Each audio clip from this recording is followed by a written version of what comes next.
Hey, welcome everybody to another Suplex City Chat. I am the voice of God tonight, Matty G. No, my camera's not working right tonight, so I will be the voice of God, is whatever you want to say. Mr. JB3 is here, but unfortunately, the best that ever is, or the best that ever was, is multitasking. So we'll just talk to him, and you can hear him like me. What's up, JB3? What's going on, everybody? Yes, I'm multitasking. I got a lot going on, but I can't leave. I cannot. I have to be on the show. I have to talk about wrestling, even if you can't see me. It's probably going to be the best show of the night because I'm not that good looking. But I do have some good things to say, so I hope you got your ears open. Oh, so we have John, ladies and gentlemen, we have John Cena in the house tonight. All right. No, on the real. The Paynemaker will be in a little late because time change, it's a little early for him. But let's introduce the leader of the Darker Order. He is Mr. Evil Dose. Oh, Evil Dose is happy, or what qualifies as happy for someone named Evil Dose. The Russians aren't happy. The Chinese aren't happy. The Democrats aren't happy. The Republicans aren't happy. The Independents aren't happy. All that means is power for the Darker Order. The Darker Order is happy. It is our week. Wowza. And, of course, it wouldn't be a trip to Suplex City without the villain, Mr. Haven Pendergast. What's up, man? Yeah, there was some good stuff. There was a lot of bad stuff. And yeah, that's the week of wrestling that we're going to talk about. So I'm ready to jump in, Well, let's jump in head first and talk about whatever floats our boat with Raw and SmackDown. I don't really remember SmackDown. We may be changing some things up, which we'll talk about with the guys here off camera. So we'll get to that. The big thing I want to talk about on Raw is something that we discussed a few weeks back is multi-storylines. Holy shit, guys. There are actually multi-storylines going across with the no, it is not the Universal Championship. It is the WWE Championship. The other one's not blue anymore, so it kind of throws things off. But we have Randy Orton. He's the champ. He's got Drew McIntyre on him. Miz tried to cash in, but didn't do it. But they didn't actually turn over the briefcase, which is kind of weird because they didn't ring the bell. And then, of course, y'all know me. I'm a mark for this man right here. And Alexa Bliss. This is like one of my favorite storylines in wrestling. Villain, I got to give you props for finding this picture because this may or may not be my new background. But Villain, what do you think of the main event kind of having multiple storylines? Oh, I think it's amazing. I think it's smart. It should always be like that. That's how I grew up watching WCW, before the NWO. If Ric Flair had the title, he was probably beefing with Lex Luger. He was beefing with Sting. He was beefing with Hogan. He was beefing with Vader. It was like there was always somebody out there, And nowadays, that's kind of lost in WWE. So, yeah, to be the champion, to have more than just one guy chasing you is so believable. And it just makes your heavyweight division look really well. And, yeah, The Miz and Morrison, they try to cash in on some sneaky shit. But Drew McIntyre, man, he said no. He said, hell no. Gave him a Claymore for the troubles. And said, that ain't going to happen on my watch because I want to get that belt back, before anybody else. So I like that little wrinkle. I thought that was a good segment. I thought it was done really well. And the Fiend always lurking. I think it's good, man. I really like what they're doing. I don't know which writer, is the one that's pitched this to Vince McMahon and he okayed it, but it's got to be somebody that used to love classic WCW, pre-NWO era, because this is what it feels like to me. Right. Dose, how about you? I feel the same way. Sort of echo that. This is how it should be. I mean, I know we've talked about it on this show either directly or indirectly. I've discussed it and written about it in other places. It never made sense to me that there's only one guy going for someone. So I am liking that Randy Orton, who I think also forgot which title he had during his promo, but Randy carrying that weight, during these doldrum times was out there. But yeah, he's got to worry about the Miz, who's cashing in, and Morrison always has his backup. The Fiend is stalking him. He's got Drew in the background. Meanwhile, Drew also has beef with The Miz and Morrison. And then he ran into Sheamus, who wants to reunite, and he sort of put him off. And Sheamus, whenever Sheamus is like cool about something, he's not cool about something. So, that looks like it's going to be a feud pivot. So, I absolutely liked seeing multiple stories, and I hope they keep up with that. Actually, I think this Raw, I don't know that this show was the best Raw. I liked it, but I would say that it's probably split on people who liked it. But like I was talking about with NXT a few weeks ago, I like the anatomy of this Raw. I like what they were trying to do with the show and segments. Things seem to happen for a reason. Whether they develop positively or in an entertaining fashion is a different question. But everything seemed to have a wrestling reason and advancing a story or creating a story, and that's what a wrestling show is supposed to do. Right. It kind of goes back to even SmackDown. Wow, we're going to talk about SmackDown. The fact that you've got Roman Reigns as the tribal chief, and finally Jey Uso has kind of bent the knee, for lack of better terms. I kind of like that. It's going to build that heel faction. We're leading to Survivor Series, so we're getting some pretty decent matches. So what do you guys think about the build up? Now, personally, I wish that Survivor Series, they had just kind of postponed it and maybe thrown a B-level pay-per-view here just to kind of, because the draft just happened. So are we going to believe that AJ Styles is like king for, Raw now? What do you guys think about that? You forgot JB3, right? I thought he was muted still, so I didn't say anything. I'm here, brother. I'm just muted. I'm muted.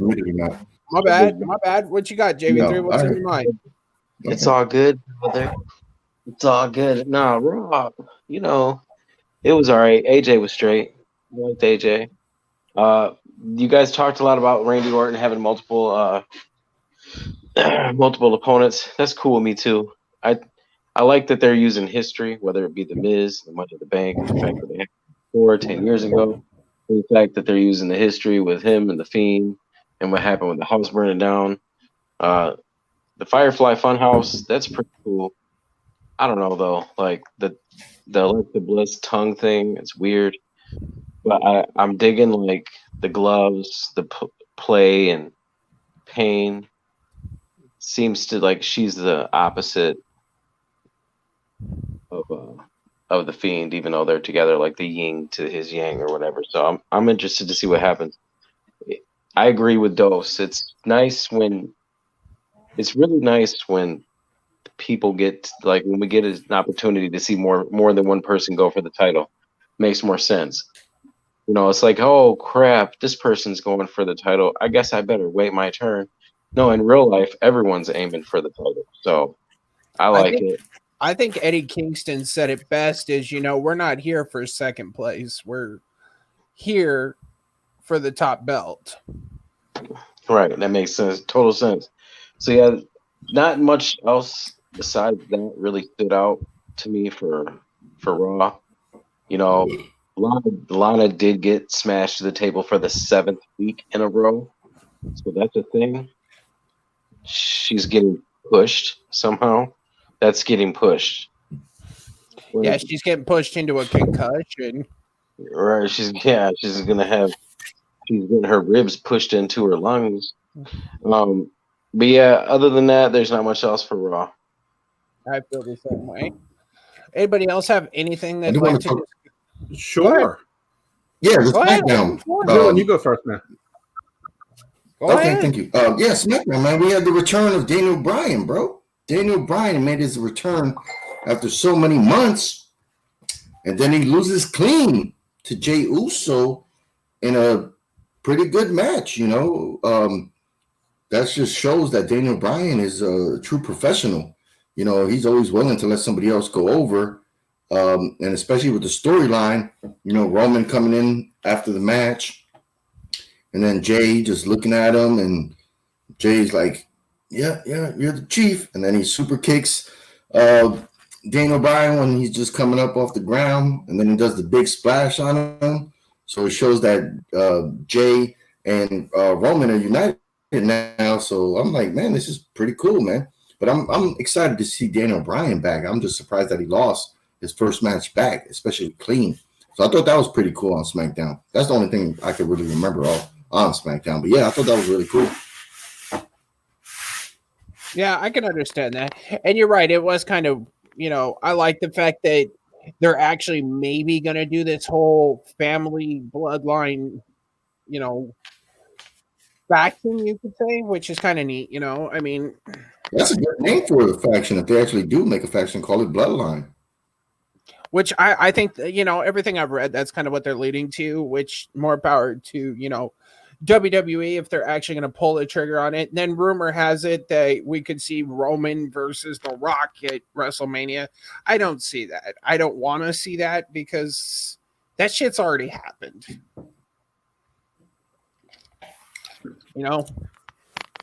That's my opinion. Well, are we talking about SmackDown or Raw? Is it sort of like a... It's just kind of its own little bubble, both of them. All SmackDown, Raw, whatever. Well, the original question I think you asked was, what do you think about the Survivor Series and AJ? And I understand that. I understand your point with there being no brand loyalty when most of these people were on the other brand just 2 weeks ago, and I agree with that. Though I will say that the person that made the most sense for was in fact AJ Styles. Even though I don't think he's a great promo, he actually made sense. He's trying to be the leader. He's trying to assert himself. He was talking about what this is going to do for his legacy, and he wants to be the captain. That seems like what a heel would do. That seems what a multi-time world champion would want to do. So his part made sense. And actually, I sort of thought that whole segment was okay. I'm not going to say it was great, but I thought that Keith Lee said the right things. I think Sheamus said the right things. Braun coming in, sort of made sense, and the whole way that they set up that match made sense. I mean, you knew Sheamus was going to take the pin, but, they did it in a way that made him look strong. He bro-kicked, Keith Lee while he was putting a move on Braun, and so Keith Lee went out, and then Braun picked him up and delivered the power slam, and that was that. So he's on the team, and, afterwards was a little over dramatic where he did the why can't they get along, and why he did a drop kick at the end was I mean, that was the stupid part because he's trying to build them together, and so he just gave up and kicked them in the back. If he hadn't done that, it would have made more sense. But okay, listen, nothing perfect. On SmackDown, I thought the Bloodline stuff was good.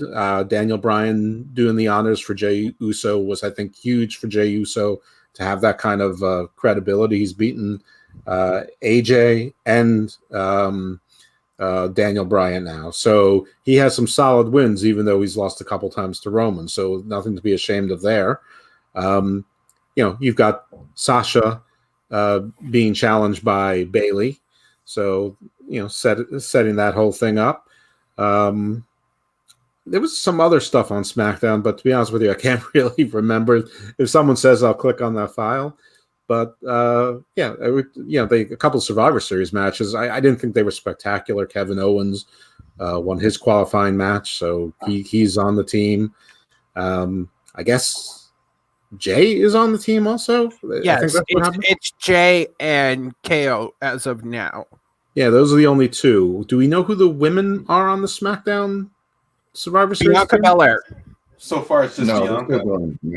Okay, well, she's a good start. I mean, they're going to have to catch up on SmackDown. Raw, I thought what they did with the women made sense. The most important streak in sports entertainment continues. And they did a fake out where it wasn't going to happen. Everyone's like, oh, Lana's not going through a table. And I was texting with someone. I said, oh, have faith, my friend. Have faith. They cannot drop this ball. So there it goes, continued. And Lana is, it's just the best.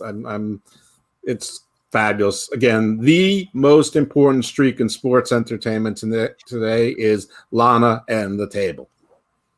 Okay. Well, now we've got, Undertaker better watch his back. Mm-hmm. I like the fact that, we kind of have a heel-esque team growing on on SmackDown right now. I mean, I don't know if you call Kevin Owens a heel or not, but that is what it is. Bianca Belair is she's a great talent. So anytime she can get screen time, awesome. I hate to say it, but I'm looking forward to Sasha and Asuka.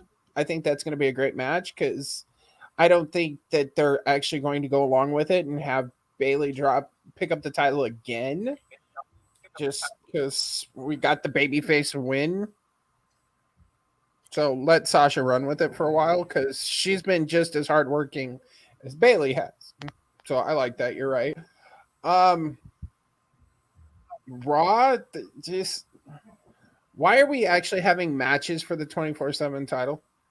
Can somebody please answer that question? Why are we having that? Why is the thing not dead? Like, me, I like me a good laugh when it comes to wrestling. It's getting really old. I was okay with Lashley teasing the belt collector thing, so I think that was fine. I mean, the answer is why not? I mean, if it's supposed to be anywhere, why not in the ring from time to time also? So I didn't mind it, and I liked how Lashley teased that he was going to go through the belt, and then he sort of gave it to Gulak, so to continue that stupidity. But I thought it was fine. I mean, I think it was anything ingenious or great, but I thought it was exactly fine. Okay. Where's Asuka been? Does anybody know? Is she dead? Like, we haven't seen her in like 2 weeks. Is she dead? She have corona? I know not, but I mean, listen, she's been carrying this brand for 10 months. She's entitled to a couple weeks off. Sure, I know, but it's just like, if you're trying to build to Survivor Series, she had that one little promo with New Day, which I thought was funny. I like the fact that New Day are, kind of playing this basically their same shtick, but with the Street Profits, I think we could get incredible promos from back and forth, which works. Let's talk Retribution, shall we? I like what they're doing. I really like the change in it. Me, last week I said, let's just put a bullet in them, let's just shoot them and call it a night. I actually like what they did this week. And I like what they did on Raw Talk, where it's not Mustafa Ali, it's Mustafa. It's his actual, like, how you would say it in, like, in that part of the world. I like that. And I love the promos he's doing on social media. And the fact that they actually whooped the ass of Tucker and he admitted it, for breaking off on Otis, and then Ricochet because he's a sellout. What do y'all think? Paynemaker, you just got here. Why don't you Trash. talk? Villain. Yeah. Trash. Yeah. See, y'all just knocked my shit down. I'm starting to really enjoy this. Y'all are like, you're stupid. Shut up. No, I'm with you, Matty G. I mean, last week I said either kill Retribution, and then online I went a couple times and said they should get 2 more characters, backhoe to dig the hole, and then bulldozer to push them in the hole, and then to bury them all together.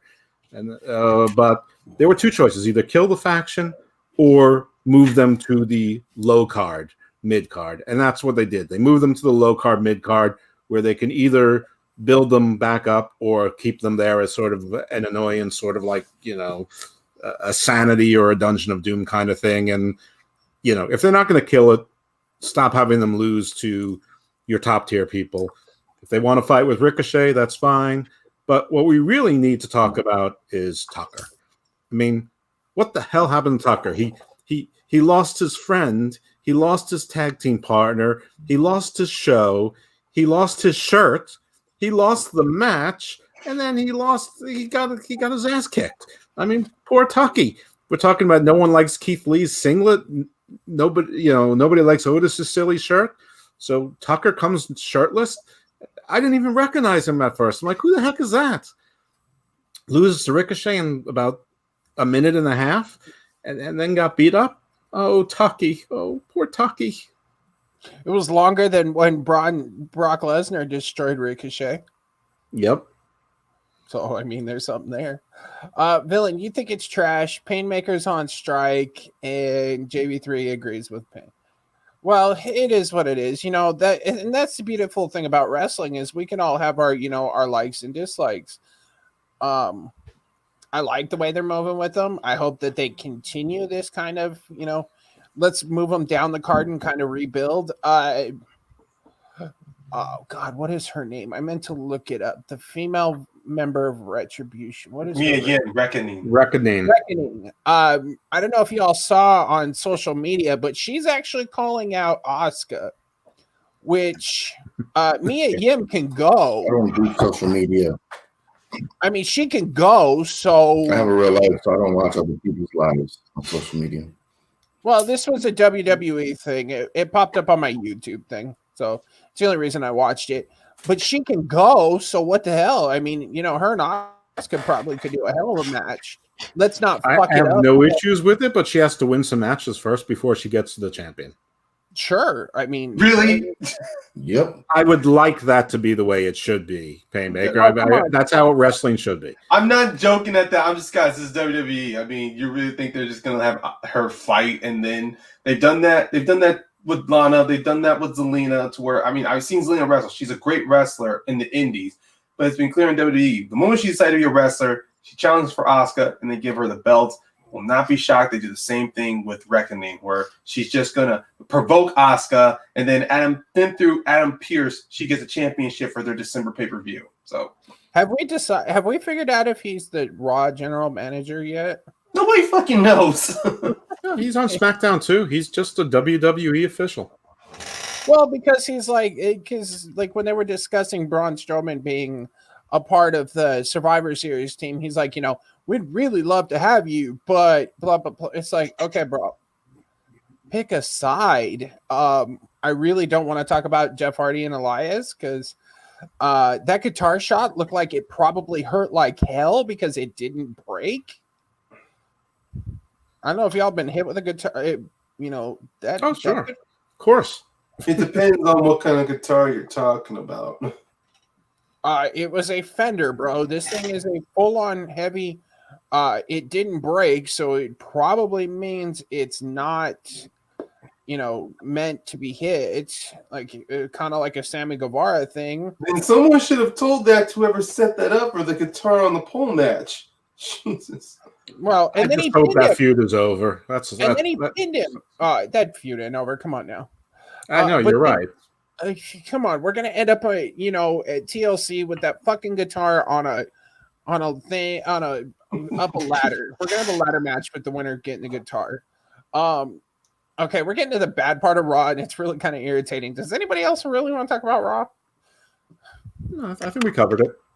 Then let's move on to something a little bit better. Villain JB3, Ryan, you got anything else you want to talk about that, or can we move on to Wednesday? No. Let's move on. I mean, no, yeah, just move on. I may be on strike from Raw, but I'm on strike from Raw, but I love the Jey Uso and Roman angle, and that's it. Yep. All right. So NXT opens. We have, the opening package like we normally do. And we got Ember Moon and Dakota Kai. This was a technically sound match. They both put in the work.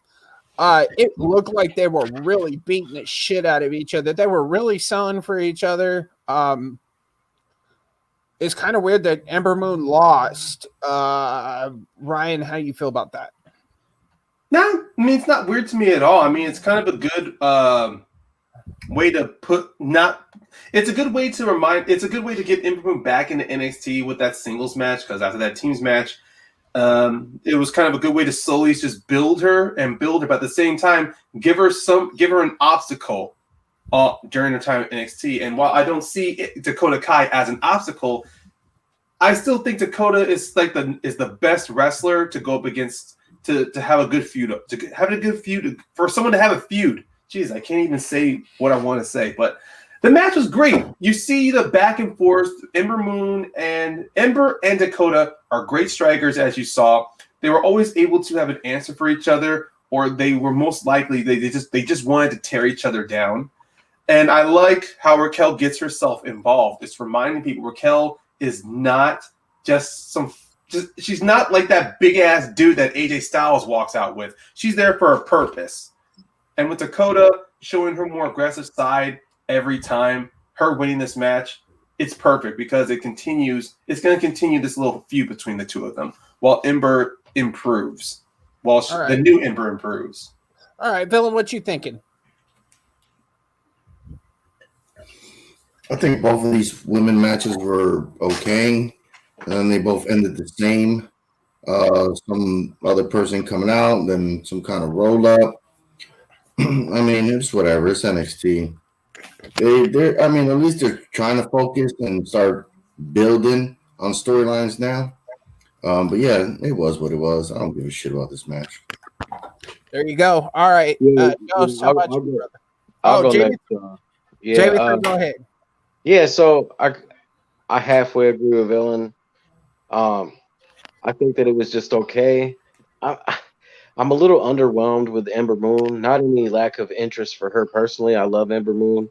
I just think that her return has kind of got overshadowed by Toni Storm's. Not because Toni Storm's better. I just think the way that they presented it did it like that. And I think that I think it was a missed opportunity, to be honest. But when it comes to the match itself, they both proved that they can go. Dakota can go, Ember can go. But yeah, WWE is just too many of those. Hey, let's just have someone interfere and do a roll up. It kind of takes away, because if you really think about it, Dakota Kai and Ember Moon could have put on such a great match, and I guarantee you, and this is probably a whole nother subject for a whole nother day, but if they weren't on the USA Network and they were still on the WWE Network, then the match that they would have had would have been completely different. But agree. So, yeah. Yeah. Oh, come on. You don't want to see somebody use the most devastating move in all of sports entertainment? The surprise roll-up? Maybe every now and then, blue moon. Ooh, I'll give you that. Okay, Dos, how about you? Let me start with an overarching statement.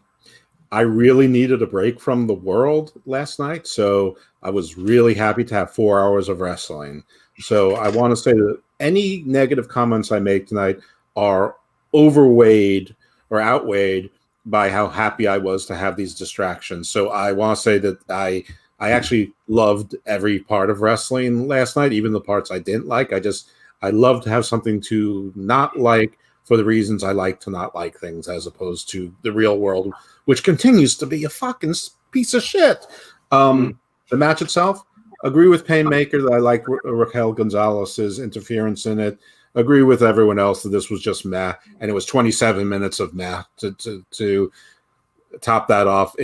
NXT, I mean, I think they knew what was going on, and they really weren't trying. I think they blew all their trying last week, which was an amazing show. I think this week was just sort of phoning it in, with the exception of the main event, which that was actually a nice little surprise.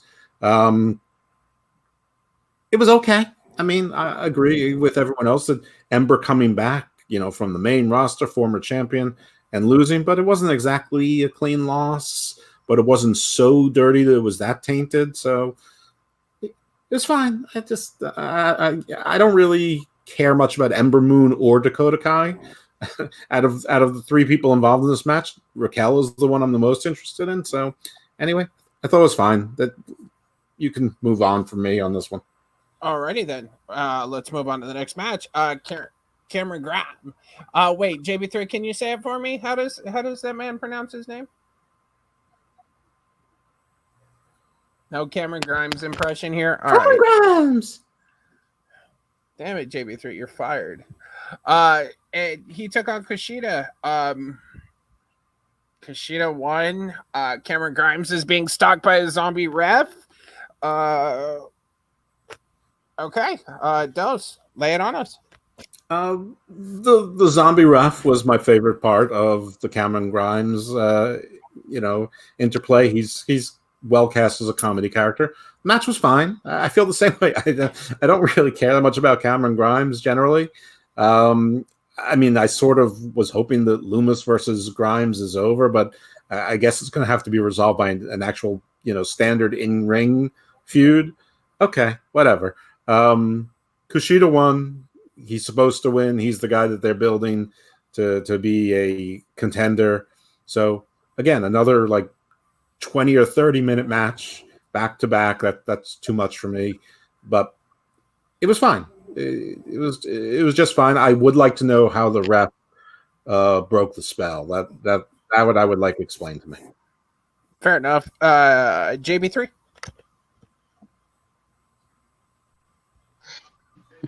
Not too interested in this part of the show, to be honest. I mean, it's okay. I'm digging Kushida. Like, I love the changes that's going on with him, and I like Cameron a lot, but the whole, like, zombie thing, it's a little bit, like, I don't know, like, I kind of guess you can kind of respect the storytelling and the continuity and all that, but come on, man, like, he's just playing a part on the show. Like, he ain't a scary zombie ref, bro. It's a little silly, but it's not the worst thing. But the match was good. I mean, you expect the match to be really good, but you really need to someone needs to tell that homeboy that's not a Spanish fly that he does. It's that weird old backflip somersault slam thing that he does. It's not a Spanish fly though. If anything, it's a country fly. Maybe it's a Portuguese fly. Because it's a hillbilly fly. Whichever way, but I mean, they're great in the ring, but the whole whatever storyline's going on with that, I'm ready to see Kushida do something different, something more serious, because his character is if you're gonna have Kushida going on a serious character road, and why is he messing with a silly camera Grimes right now? Like, I don't know. It just didn't really mesh well for me. But the match itself, like talent, in-ring talent, they great. Yep. I have to wonder if it's leading to maybe him and Gargano for the North American title. Anyways, Villain, lay it on us, brother. Yeah, Kushida won. Happy for that. Fair enough. All right, Paynemaker. I mean, yeah, Kushida won. The whole Cameron Grimes having the zombie PTSD, as kind of the announcers like to call it, was kind of ridiculous. It would have made more sense if Loomis had actually maybe appeared throughout that match. Then, I mean, sure. It was obvious to me that they weren't done with that, despite the Halloween Havoc match. They weren't done with it. They're going to continue this, especially with Cameron Grimes having that zombie PTSD. But other than that, it was a good, strong match. It did its job to remind everybody that Kushida is still this is not a one-time thing. Like that feud he had with Velveteen Dream and Ciampa wasn't just to get him over. He's still going to be that more aggressive fighter. And yeah, it's going to build to him either going for the North American Championship or the NXT Championship. They have a plan for Kushida. This is just there just to give him a match. Yeah, that's pretty much what it was. All right, let's move on. Drake Maverick and Killian Dane came out doing their dance thing. Killian Dane's actually kind of loosening up a little bit, which is kind of weird, but okay. Took on Everrise. There was a match. They fought a little, and then Pat McAfee and his boys showed up and cleaned house. Pat McAfee's, in my opinion, promo was about 5 minutes too long. But other than that, it was pretty entertaining. I like the fact that they actually burned the Undisputed Era's flag. Yeah. Villain, what do you think of the angle? Much? Well, the match wasn't nothing to talk about. The ending was what was the main focus. Pat McAfee and his boys coming together. Yeah, he talked a little too long, but for a new guy, so got to give him a couple extra minutes maybe on the mic just to see, just as skills to get better. So yeah, he fumbled a little bit here and there, but yeah, he's got a new group. They look like they mean business now. It's not a one-off, and it looks like we're gonna get them versus the Undisputed Era. So You know, before a couple weeks back, we all thought maybe one of the guys was going to break off from the Undisputed Era, but now it looks like they have to come together again and ride out one last time to face this new faction. And I'm all digging it. You know, everybody talked. They had kind of a reason why they band up and why they hate, you know, the Undisputed Era. So I think it's cool. You know, it went a little too long, but I thought it was all right. War games. Oh, sorry. Prediction there. The Paynemaker, what's on your mind?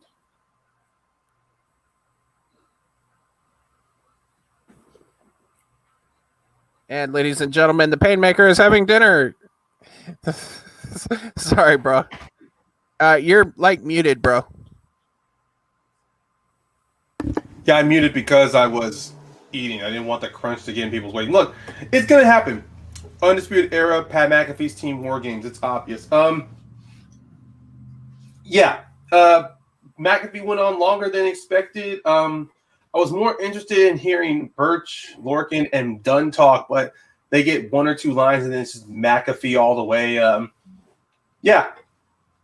It could have just went. They jump the dudes. McAfee talks, then they burn and they leave. But I didn't need the extra 15 minutes.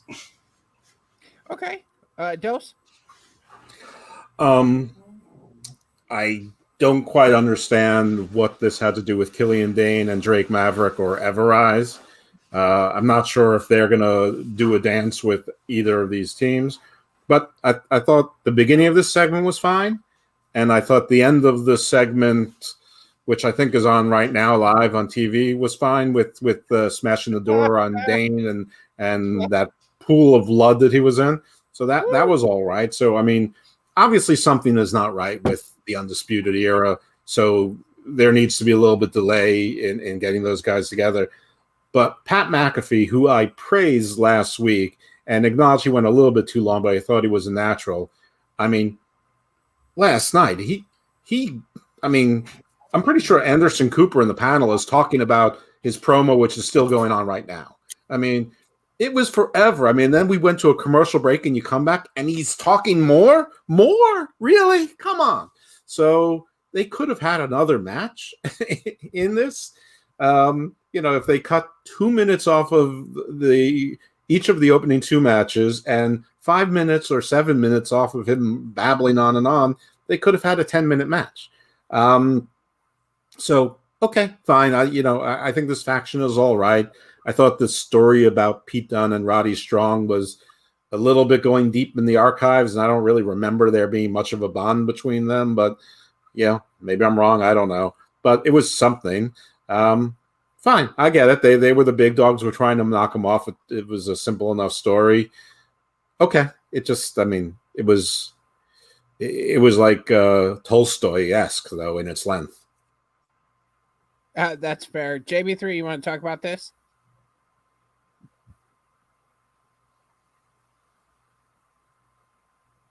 I think he might be on one of his other multitasks.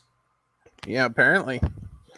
JB3, yeah, no, I'm here. Sorry, guys. I was knee deep. At least it wasn't balls deep. Hey. Yes.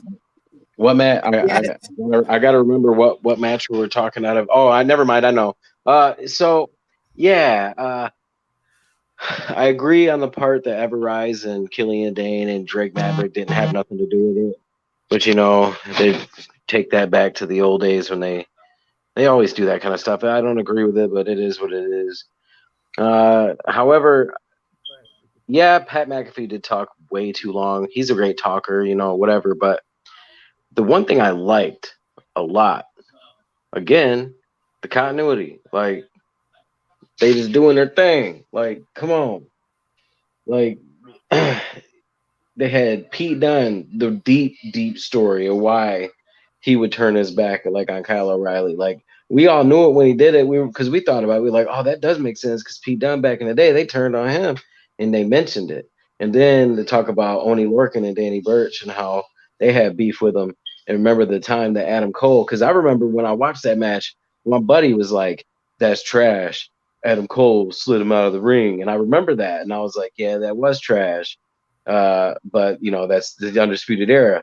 And they brought that up. So bringing stuff up like that, to me, it brings all the reasoning why, like they would put this faction together.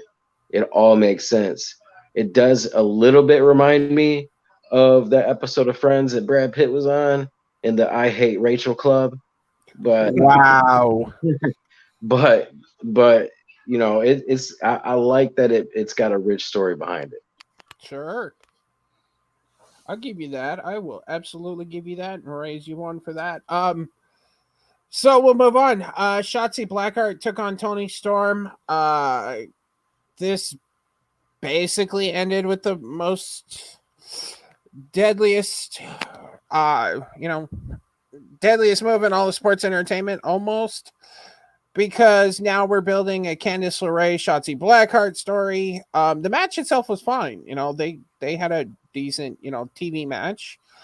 Shotzi Blackheart looked a little reckless at the beginning. I don't know why, but she just kind of looked a little off.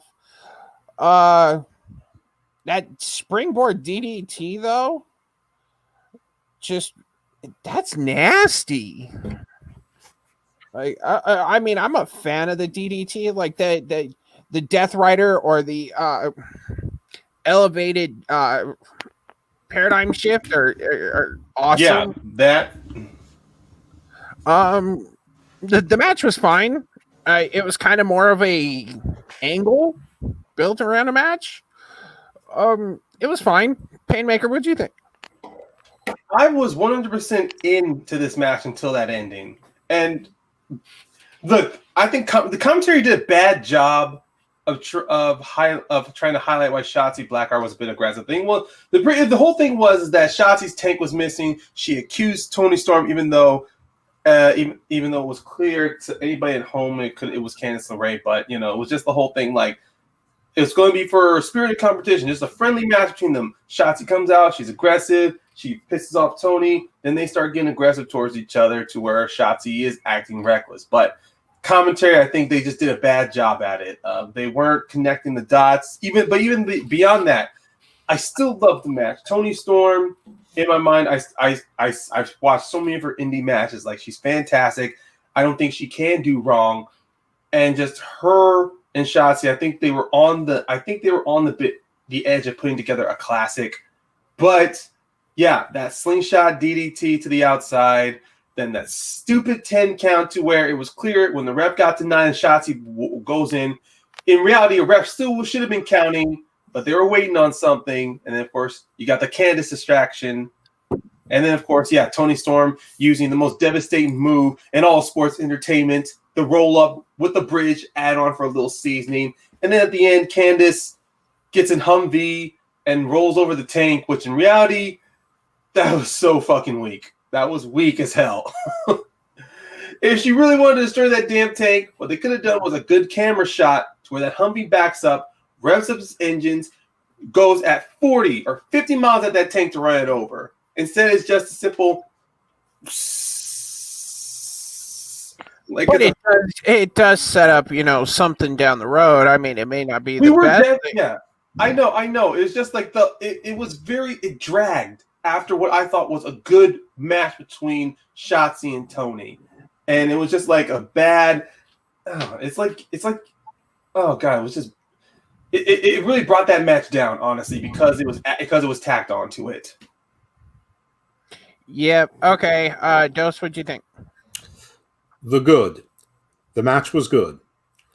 Ghostface in the backseat of the Hummer, I thought was good.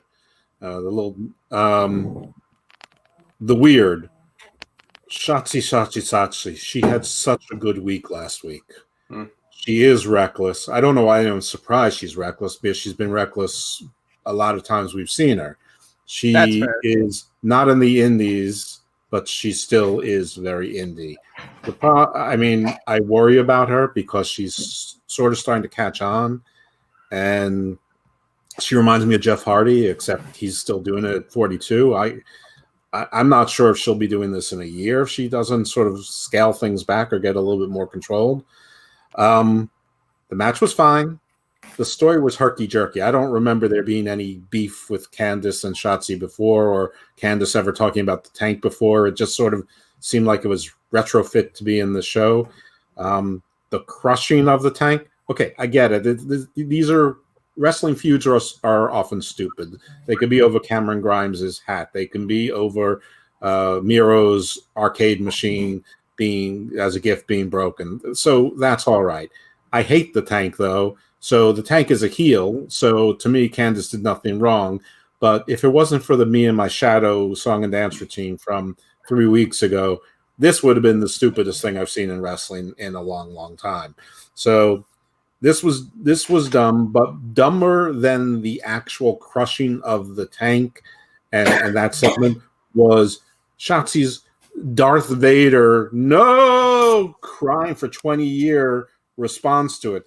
I have heard since it's supposed to symbolize her brother who's serving overseas. Well, but that's a symbolism that, first of all, I don't think was ever mentioned before.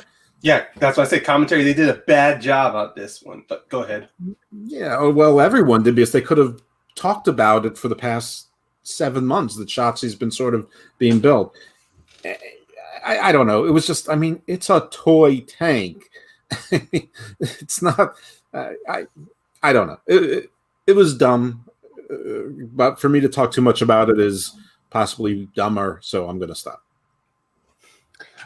Billy? Yeah, I thought the match was good till the ending. 2 roll-ups in one episode in 2 women's matches doesn't look good for the brand, for the women especially doesn't look good.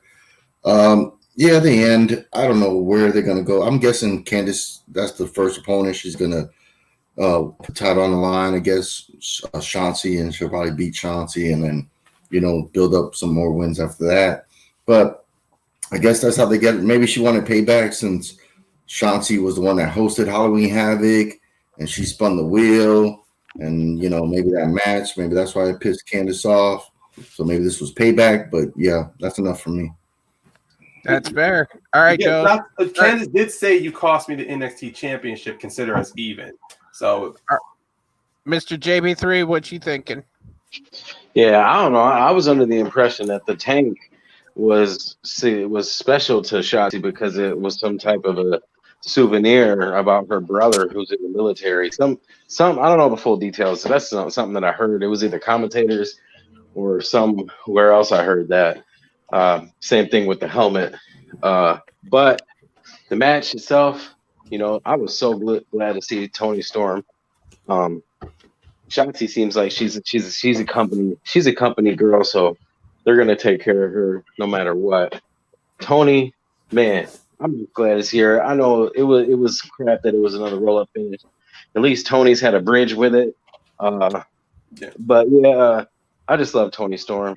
She's great. Her entrance is great. Ever since I seen her, the first time I seen her in the Mae Young Classic, I thought she was a star. NXT UK, she was a star.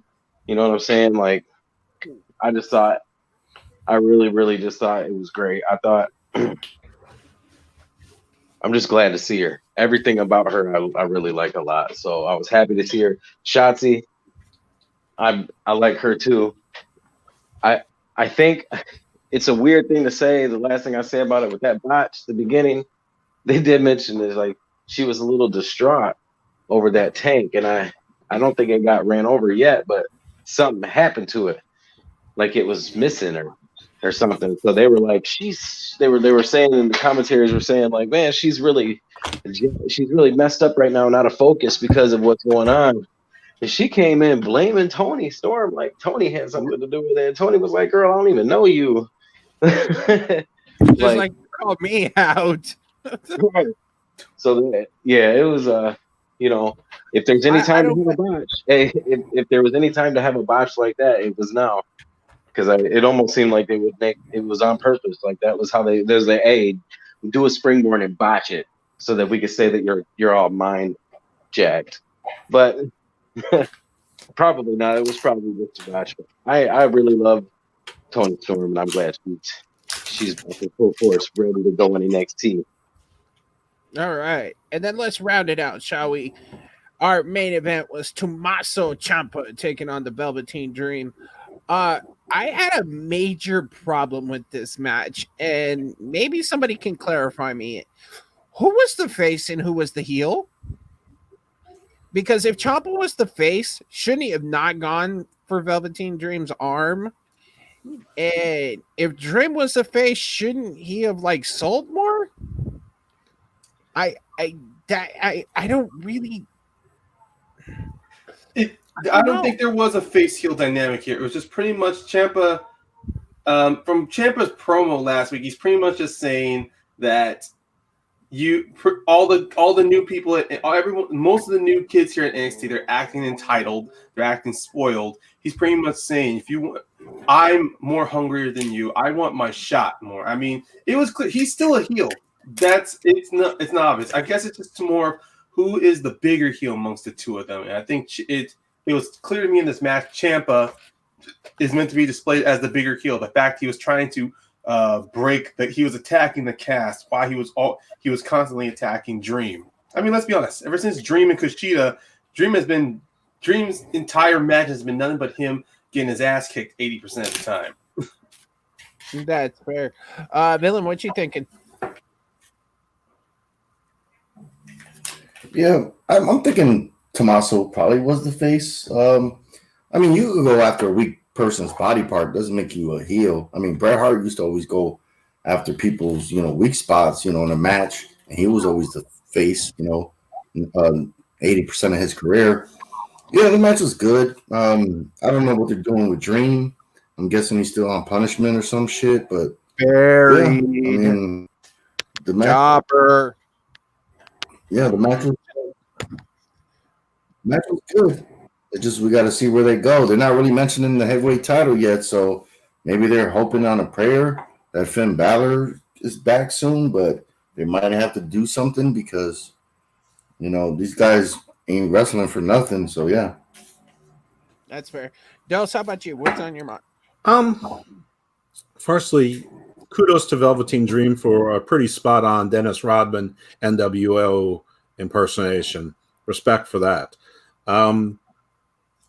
As we spoke about earlier, it might have been offline. I sort of hope it wasn't, but I think there's a lot of experimentation with no heel face dynamic, or at least it not being consistent, especially in this no crowd era.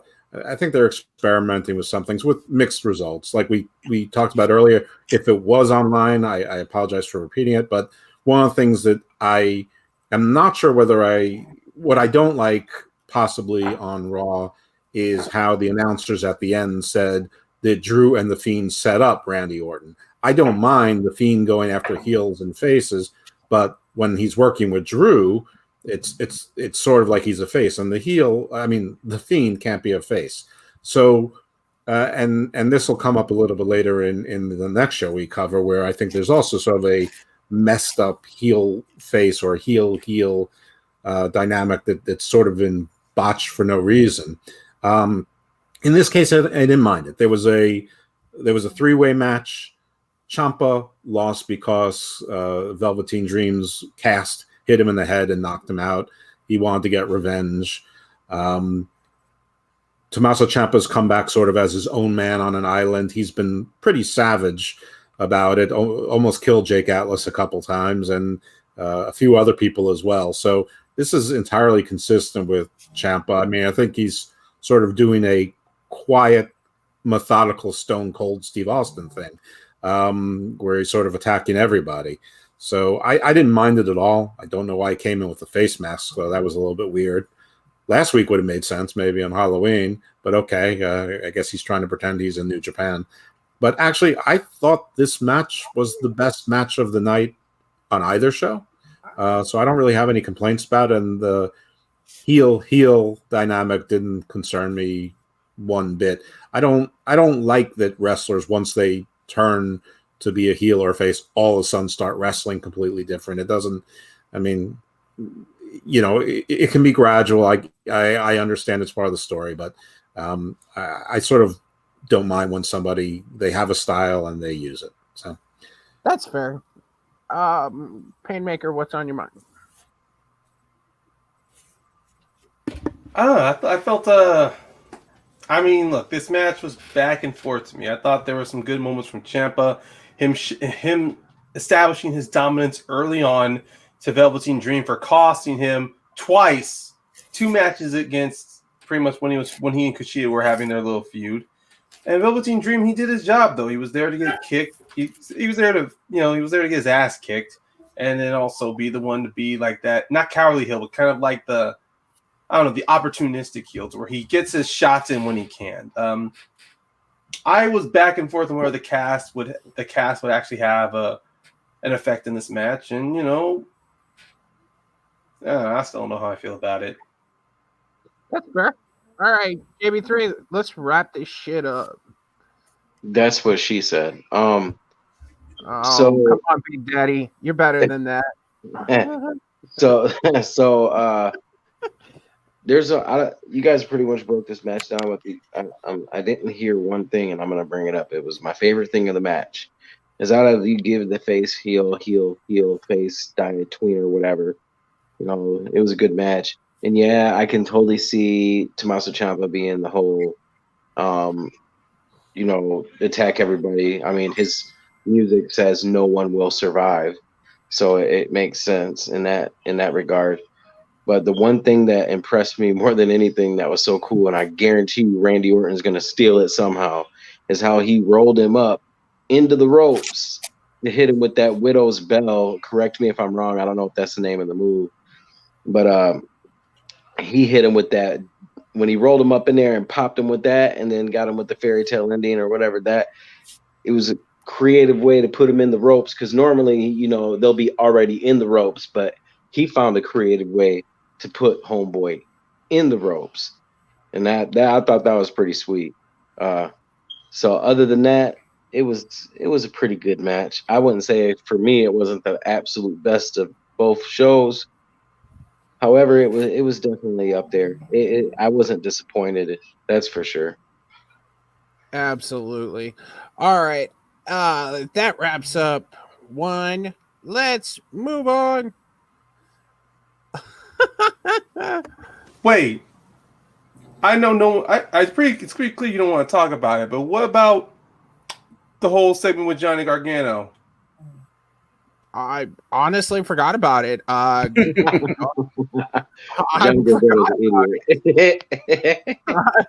I kind of figured it didn't cross your mind because it was pretty much it was simple as sketch.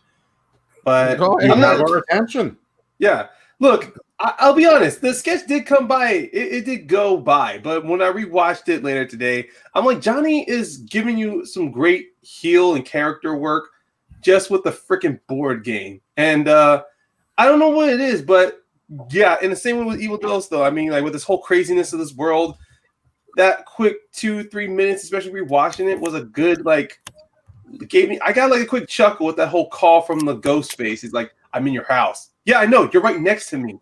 Like, I thought that gave me like a good quick laugh. But even then, I liked how the whole thing painted out to where Johnny Gargano, he's talking about his accomplishments, but he's also talking about the reason why he is not considered the greatest is because of the blemishes in his career. Every time he wins the title, he doesn't have a long reign. It's always a short reign, which I think helps build stakes into next week. Whoever his opponent's going to be for the North American Championship, will Johnny Gargano break his little curse, or is he still going to be that, or is he going to have kind of like a Sasha Banks-esque curse to where he never has a long reign? I mean, well, Sasha technically broke that with the team being women's tag champ, but still, it still raises up the point that no matter the heights that Gargano has broken in NXT, being the first Triple Crown champion, the first now 2-time North American champion, there's still that glass ceiling that he can't really. He hasn't had a very well-worthy reign. But then also, go ahead. I mean, you're not wrong. He's definitely funny. I don't know. Look, if no one remembers it, that's fine. I just thought that was that was just a funny moment. Oh no, I know. I like Ghostface was there. Yeah. I mean, they each have their own ghost face, thus reestablishing that there probably is, or at least there might be, two ghost face, and they each have a ghost face. Honestly, I mean, maybe they're both Ghostface. the same Maybe there's person. an army of ghost face. Maybe it's like Joey Ryan and the condom druids. I mean, Jesus you never Christ. know. The condom druids are Priscilla Kelly and the tampon druids. I mean, you never know. Bringing up all the greatest hits today. Yeah. Apparently. All right, gentlemen. Let's move on. Oh, hold up. Let's do this, shall we? Well, we're gonna kind of burn through this because we've got a whole nother thing to discuss at the end of this. So opening match kicked off with a goddamn bang. The demo god himself, we basked in his glory, to steal Keith Lee's line. Came out to Judas being sung again. I don't know. I don't remember who it was standing at the rail. I wish I could remember what his name was. He wrestles on Dark a lot, but he was getting down like, oh fuck. Axel Foley. Yeah, right. I don't remember, but he was jamming out. Basically, we had Sammy and Ortiz taking on MJF and Wardlow. Where was Santana? Did we ever figure out why he wasn't there? Did anybody ever say? Yeah, because they said, first of all, he was there standing with Hagar in the beginning next to a very drunk Jericho. But the story, for whatever reason or reasons, is that Guevara and Ortiz are very much against MJF joining the inner circle, whereas Hagar, even though he seems to have heat with Wardlow, Hagar and Santana are open to the idea, not exactly for it, but not exactly against it. Okay, so don't ask me why that's the story, but they have been telling that story. Okay, apparently I missed. I know that they didn't want him in. I would have swore it was Pride and Powerful taking on the two of them, but that's okay. Basically, the demo god tells MJF, I want to see some hype out of you. Show me you got some balls, pretty much. This match was really, really good, and it was great storytelling. It basically showed me that Sammy Guevara can be babyface at any time. Now I know they were all heels, but Sammy felt like the ultimate babyface in this match, and it worked really well. Matt Hardy coming out, I don't care, whatever, who cares? And then afterward, MJF just beats the fuck out of Jericho.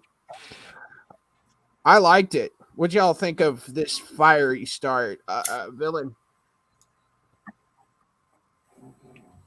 Yeah, they explained it last week that in the town hall meeting, that's why we got this match. Sammy and Ortiz, they're not down with MJF. Santana was kind of neutral. That's why he wasn't in the match.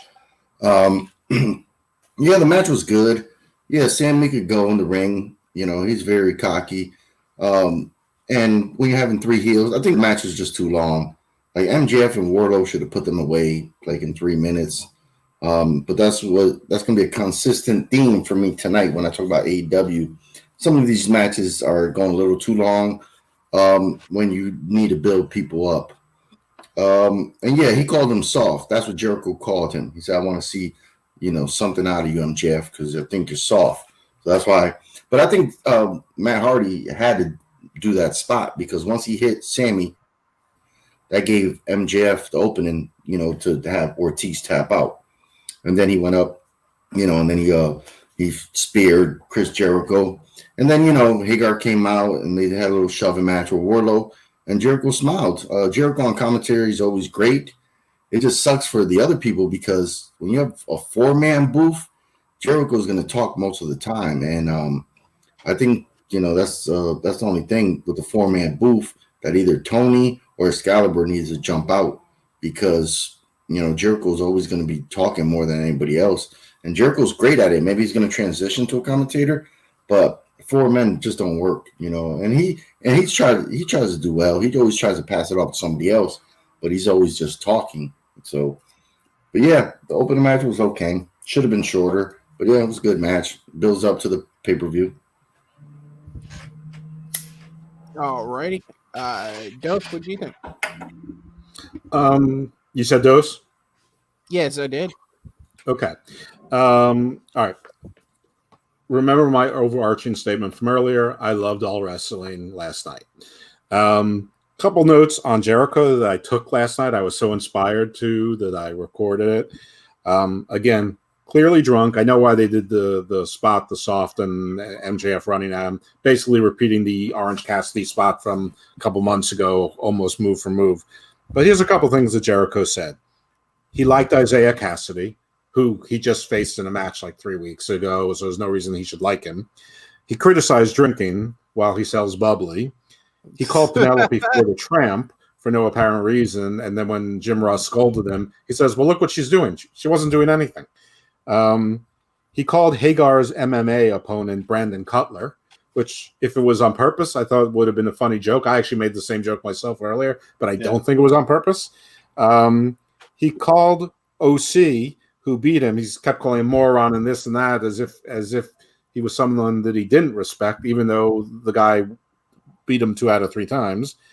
He had a very odd, disjointed, out of nowhere Edward Van Halen remark.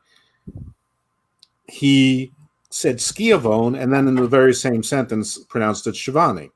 So that was just some of the notes I took about Jericho. He was oppressive tonight. I think he should have stopped on the commentary after this segment. There was no need for him to be there. That said, the match itself. I agree with you're saying that Sammy can be a heel or a face. I don't think he wants to be a face. I think he's actively trying to be a heel. I think he has more fun being a heel. That said, he flies around like nobody's business. He's like Spider-Man in there. Unfortunately, unlike Spider-Man, he missed every single person he tried to come near. I don't know why anyone would say it was great. He missed every single person. It wasn't even close.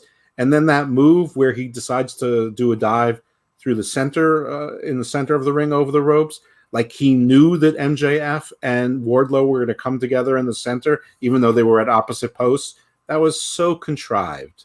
I mean, it's such indie shtick that really bothered me. We knew who was going to win. Obviously, the team that wasn't involved. I don't know why there wasn't a disqualification when Hardy threw a chair at Sammy, who actually just gave the guy the finger. It's not like he did anything. So Hardy is sort of the heel in that. I feel the same way as Matty G about Matty H. This whole thing has been largely a disappointment, partly because there's been no crowds, partly because the AEW audience sort of rejected the magical broken Hardy universe. Hopefully they can salvage it with the cinematic match at the Hardy compound, because those have always been good. They've always been fun. They've never disappointed. So hopefully that will continue to be the case. Though, I mean, I don't know. Well, we can save that for predictions. Anyway, I thought this match was flawed in a lot of ways, but I could see, if you just appreciate sort of the choreography and the moves, how you would enjoy watching the match. I'm not going to say it wasn't fun to watch. Just, I don't know. I wasn't feeling the bros. All right, JB3, what's on your mind?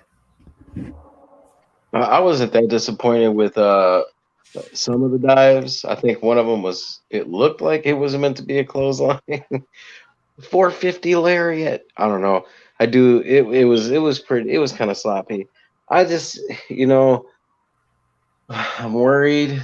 Yeah, I thought that this was put to rest.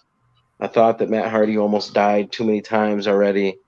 It's bad enough that he was knocked unconscious and nobody took care of him, and then, oh wait, Alex Reynolds got knocked unconscious and nobody took care of him. And now we have to see them go at it again. What is it? And isn't this supposed to be some type of cinematic? I hope it's a cinematic something. That's what they're saying. Something they can edit. Something they can edit. Yeah, it's gonna be like the match he had with Jeff Hardy in TNA, the deletion match. Right. Yeah, it's something they can edit. Right. That would be fine. And thank you, Villain. Because I couldn't remember if that was going to be the case or not. But yeah, that's the only thing. I just worry about their safety. It's both of them. I mean, as much as you can say Sammy's dumb, Matt Hardy's the one doing it too. Like they don't have to wrestle each other. There's so many. They have 15 matches every week on Dark. Like there's plenty of talent to put Sammy with. He could start a feud with MJF after or something, unless they're going to pull the switch now and turn Jericho babyface and throw him out of the group, which could be the case. Who knows? But that's a whole nother story. As far as Sammy goes, I don't know. I don't really want to see him and Matty. I want to see them just be safe and not wrestle each other. And as far as MJF goes, I mean, he did it so Jericho could smile and say, "I like that." He impressed Jericho. We're gonna see what's up. Interesting. Wardlow looks like a beast. Still, I want them to do more with him, but yeah, all in all, it wasn't the worst thing ever, but yeah, it wasn't the best. Please, they need to end the Sammy and Matty stuff. Golly. Somebody's gonna die, but that's okay. What did you think, Ryan? I thought this was a good opener, honestly. It definitely helps setting the tone that even though MJF's character, he's always been confident, been incredibly confident and cocky, to that Jericho will bring him in. So I like the fact when Jericho says he's soft, it's pretty much Jericho's way of lighting a fire under his ass, and you clearly see how it was during that match. I mean, sure, it didn't look like there was good chemistry going on with the likes of, I don't know. I thought there was some off chemistry moments between Ortiz and Guevara, but the match ain't supposed to be something that's gelled. I mean, to me, I thought the highlighters here was Wardlow, because he was the only one going in with, even though he's associated with MJF, he's the only one going in this treating it like a match, while everyone else is treating it as if it's kind of like a tryout for Inner Circle. And yeah, Matt Hardy coming in, get himself involved. You can take it or leave it. To me, I thought it's a good way to remind people, what's happened with Matt has been very unlucky. It's been very unfortunate. But Matt still, at the same time, as a professional, he still wants to at least sell people to this match. And I think whatever's going to happen at Full Gear, I truly believe this is going to be a cap in their rivalry. It's going to end. And then hopefully after that, Sammy Guevara can go back to being the Spanish god, finally being the cocky asshole again. For right now, it just feels as if with Guevara going into this matchup, him and Matt Hardy attacking each other, it's still a way to remind people Guevara is a heel. He may be a lesser heel right now in the group of the Inner Circle, but he is still a heel outside of them. Yeah, that's fair. All right, let's move on. Kind of burn through this because there's not a whole lot to say. Miro and Trent went at it. It was very one-sided most of the match. Trent made his comeback, but Miro got the game over on him. He won. Best Friends came out. Best Friends came out. The heels beat everybody up. Basically, Orange Cassidy comes out, wipes everybody out. Anybody really want to talk about this?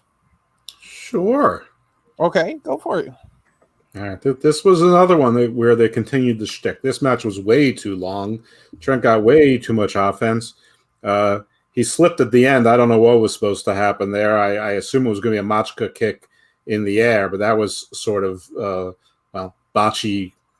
It's going to be on Botchamania. Yeah. Miro is not even trying to make it look like he's applying the game over now. And Trent didn't help things any, where he basically took his arm off of Miro's left knee before tapping, so that anyone on earth could break that hold at any point just by moving your own arms. And then Miro put it back on and really isn't making it look like there's a good 2 or 3 inches between his interlocked fingers and the chin. I mean, he's not even really trying. This whole thing with Kip is tired. I don't know what Chuck was doing out there. I don't know what Penelope was doing out there. And then, of course, there was the obligatory Orange Cassidy, which, I'm sort of two-faced now because this is sort of how he should be used. But again, it was just a shtick where everybody was waiting for him to dive onto them and, have his spot, which is obligatory, which is fine if you're going to make him the comedy intermezzo wrestler. It isn't fine if you're going to also try to push him as a main star. I'm for the comedy intermezzo character, the attraction, but I think they're for trying to push him. Though I'm not sure how a feud with John Silver does that. But anyway, I thought this was. I thought this did. I think this only retarded Miro's progress. This was supposed to be. They said it was his debut. First, I was like, huh, and then they clarified it was his debut as a singles wrestler. Okay, all right. Then, well, I guess that makes a little bit of sense. He killed both these guys in like 12 seconds 2 weeks ago or the week before, and this week he had a lot of trouble Trent. And his new thing is this was really what bugged me. In one show, you have 2 mother angles. So the whole thing is that he's mad at them because they don't have manners because Trent's mother didn't raise him well. Well, first of all, that's dumb. Second of all, what does that do with Chuck Taylor and Orange Cassidy? She didn't raise them. So, what is this with people going after people's mothers? So is Sue, whatever her real last name, supposed to is she going to be a recurring character? More T-shirts? Is she going to give the finger to Miro also? Is that where Miro is going now? And then my last little bitch and moan remark on this one. He's supposed to be Trent now. They're doing a WWE thing with him, but drunk Jericho called him Beretta several times, and they made this whole big thing about how Miro used to be Beretta's yo-hi and his young boy, and basically, his how to do all his errands and all the stuff for him, which is fine and dandy, except when Leo Rush complained about it a year ago, everyone's like, oh, this is the worst thing ever. It's terrible hazing. But when it happens in Japan, everyone's like, that's part of a great tradition. Shut up. It's the same fucking thing. All right, I'm done. Okay, Paynemaker.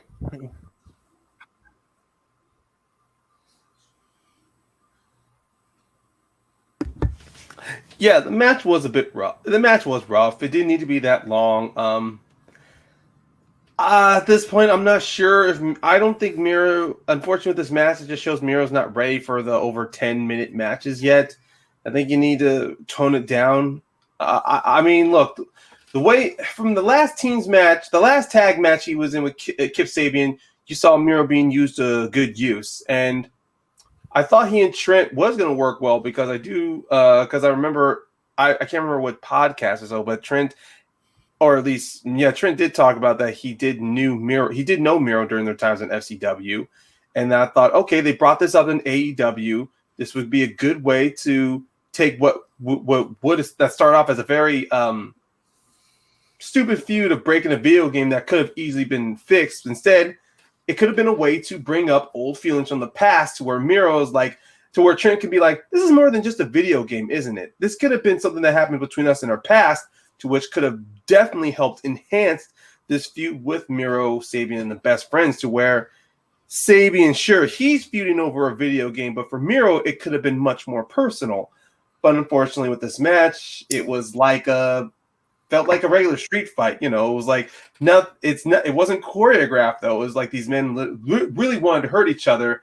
While that is good, but at the same time, they needed to at least give off the appearance as if these guys, I don't know. It just, with what Dose was saying, Miro once again messing up on locking in the game over with Trent, even though on many singles matches he's had against Pac, against Penta's, oh my God, I can't say his name, but against Penta. Zero Miedo. Yeah, Zero Miedo. Trent has shown that he is a very great singles wrestler. So I thought with him and Miro, he could have been the perfect person to not only work with Miro, but definitely to really warm him up into whatever style Miro's trying to develop. But it was just kind of like this situation to where things were just spilling all over the place. That's fair. JB3. Yeah, I'll be honest with y'all. I didn't pay too much attention to this match, but it wasn't for any reason that I didn't like it, and I don't like Miro. It's just like kind of the things that you guys were talking about. It's just like part of me wants to get in with this feud, but part of me knows it's like I know that he's not really friends with Kip Sabian. Like when you got, and I don't mean to spoil what we're going to talk about, but when you got someone like Eddie Kingston and John Moxley doing what they did, when you see stuff like this, you're like, man, come on. Like, we want to see something that's deeper, more rich.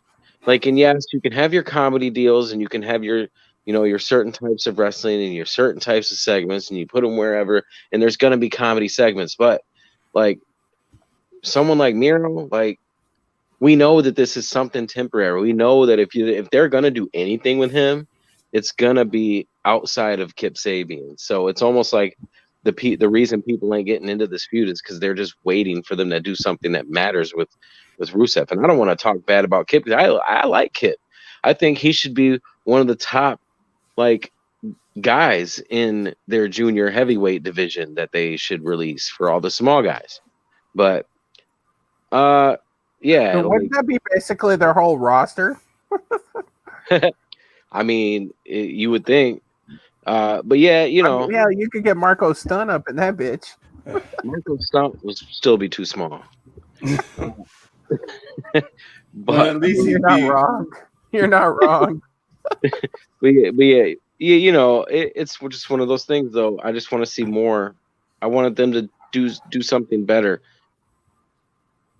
That's fair. Villain, what you got? I thought it was trash. Miro should have fought somebody that they could have pulled off a dark for his first singles match. I don't understand why he had to go singles match against Beretta or whatever the hell his name is, Trent. If this feud is going to still go on, it should have been in a tag team match to end the feud. If they weren't going to, I don't understand why he had to fight this guy. I don't understand why Trent got so much offense, got a couple near falls in. Sense this should have been a 2-minute squash match. Show Miro was super strong and just kept the card moving because this just didn't make no damn sense. It was stupid. Like if they didn't even have the match, they could have just had another skit in the back. If he's going to be the best man, then they should start showing stuff about the wedding and leading up to that. But other than that, this was whatever. All right, then let's move on. This match, in my opinion, went way too long, and I just whatever. We had the Young Bucks taking on Private Party. I thought maybe Private Party was going to pull it off, and then come to find out, Matt's got a torn ACL, but he's still going to face FTR. I don't really care. Matt Hardy fucking took out Sammy Guevara. Yeah, okay. Somebody can talk about Ryan. You can talk about this. I got you, bro. Oh, go ahead, Big Daddy. This on you. That's what she said. Well, listen. listen. Sorry, that just. What are we talking about again? Bucks.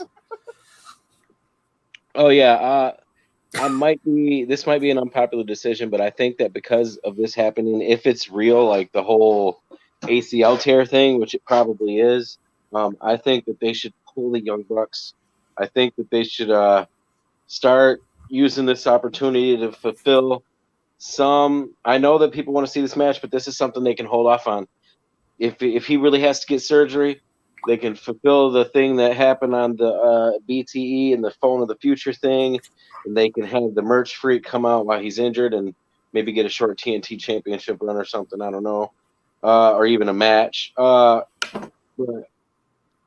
they've teased this match as this epic encounter, and if they don't have an epic encounter, then it makes it all pointless and worthless. That is absolutely fair. Ryan, what'd you think? Look, the fact that the commentators were, what the, oh crap, my phone, turn it off. There we go.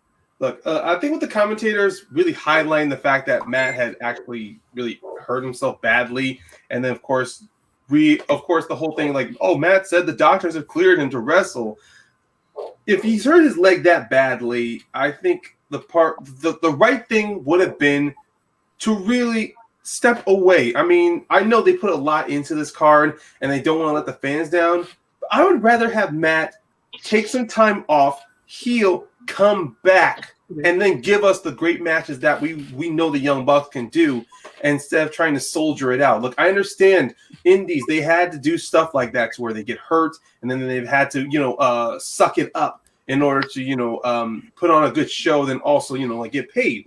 But I think but we have a surprise guest. Hello. Don't smile. Scare them. Hello. This is evil dose.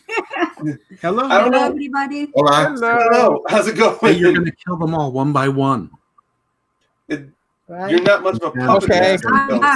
Oh. Los voy a matar a todos ustedes, chicos. Okay, I I don't look know. like that? No, right? I don't know what she said, but that's got me on edge. Yeah. I'm like, just That's Claudia. oh. Okay. She says she's gonna hit us. Good night. all. She's gonna take us all down one by one. Bye. Good night. Stopping by. Nice Oh man. Can Okay. we all just take a minute and say Dose is the luckiest man in the world? Well, I'll say Miz. But Miz, at least you can understand it based on his tax bracket. Yeah, but it is. That's fair. Yeah. Okay. Okay, I'm just I've got gonna. nothing going for me. All right. This show is my highlight. I mean, come on. JP3 is like, wait, I missed Mrs. Evil Dose? Mrs. Dose, what you were You saying, did, Matt? but you can rewind because this is your show. So Yeah. you have the video forever. Okay, we yeah, you guys can rewind once the show's over. Oh wait, I'll just finish off what I was gonna say. I'm just gonna cut this short. Yeah, the match, it was a bit long though. It felt like it should have ended possibly when the Bucks were gonna go for the Meltzer driver, but instead they wanted to do the BTE trigger to finish it off. If they just ended at the Meltzer driver, that would have been fine. The post match beatdown on the otherwise, that dragged a lot. Either they should have just had, Wheeler should have just either stomped on Matt's leg one more time with the chair, or it could have just been they beat them down, then hold the championships up high and cut to break. I personally didn't need to see Hangman and Kenny show up to save them, honestly, because I thought this was just between FTR and the Bucks, though. I mean, at first it's all like the group of the league's broken apart. Now all of a sudden we're going to see there's glimmer of hopes of them getting back together. That felt a little too rushed to me. That's why I think if Matt's leg is hurt that badly, take some time off, have FTR go up against another tag team. If people feel like they're going to be cheated, let them feel that way. I would rather put Matt's health above him risking retirement over how badly damaged that leg's going to get. Yeah, well, people are stupid. JP3, or Villain, what you got? This match was trash. This match shouldn't have happened. We already had this match in the tag team tournament. So the Bucks already got their win over Private Party. And they did the same goddamn thing in that match that they did in this match. They went for the Meltzer driver, and one of Private Party pulls the guy off the apron. So we already had this goddamn match. Just to have FTR come in and do a little beatdown that took forever, just to have Hangman and Omega come down, this was stupid. And that's all I'm going to say about it. I'm not going to drag on for 10 minutes like some other people here because this match was just stupid and trash. Didn't even have to happen tonight. They should have just had a hype package leading into pay-per-view. and saved us fucking 5 minutes from this match. Okay, then let's move on to the face-to-face. We found out at the beginning of the show that Tony Khan said if Eddie Kingston touches Mox or either way, their I Quit match Saturday night will be canceled. Wait, you skipped the Taz promo. I did. Shit, I even have that highlighted right here. I do apologize. You're right. Taz and Team Taz came out talking a bunch of shit, even though everything they said is true. I will be the first to admit everything they said is true. Taz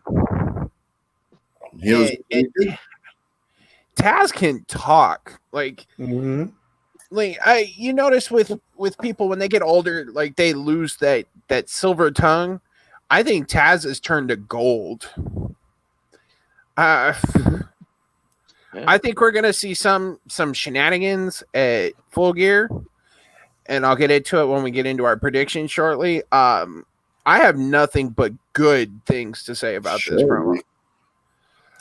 I have one thing about this. I'll go real quick. I'm sorry. The promo was spot on, man. Yeah. Taz came out, talking his shit. He's pissed off. He stated a bunch of facts. A lot of Tony Khan name dropped in this episode. Mm-hmm. I could have sworn his name must have been name dropped like 50 times in 2 hours in this episode of Dynamite. So I don't know what the hell's going on with that. But yeah, Tony Khan's name was everywhere. But yeah, Taz, he talked. Brian Cage said his little catchphrase that he took from Canyon. So that was cool. And then Ricky Starks was able to shine a little bit and talked. He makes some good points, and we're going to see them at the pay-per-view. So I can't wait for this, man. I can't wait for them to I don't know which match they're going to interfere in, but I'm excited to see those three come out, especially the two guys, because we don't really see them too often on Dynamite. And if they're going to come in and jump somebody, I want to see Team Taz get a little more elevated. So I'm excited for this. That's a fact. That is absolutely a fact. JB3, what do you think of their promo? It's perfect. Everything about that was perfect. What are you going to do with Taz? You're going to have him be against the establishment, right? Fuck the world, right? It's about time. That's what they needed. That's what that championship can stand for. That's what it stood for in the first place. We're going to make our own champion because fuck you guys. Fuck the establishment. We're going to do our own thing. Like, that's what it should have been. Call out Tony Khan. Like, that's what it, that in my mind, that's what it should have been. Villain making me laugh. Talking about Canyon. I forgot about that. Who's better than Canyon?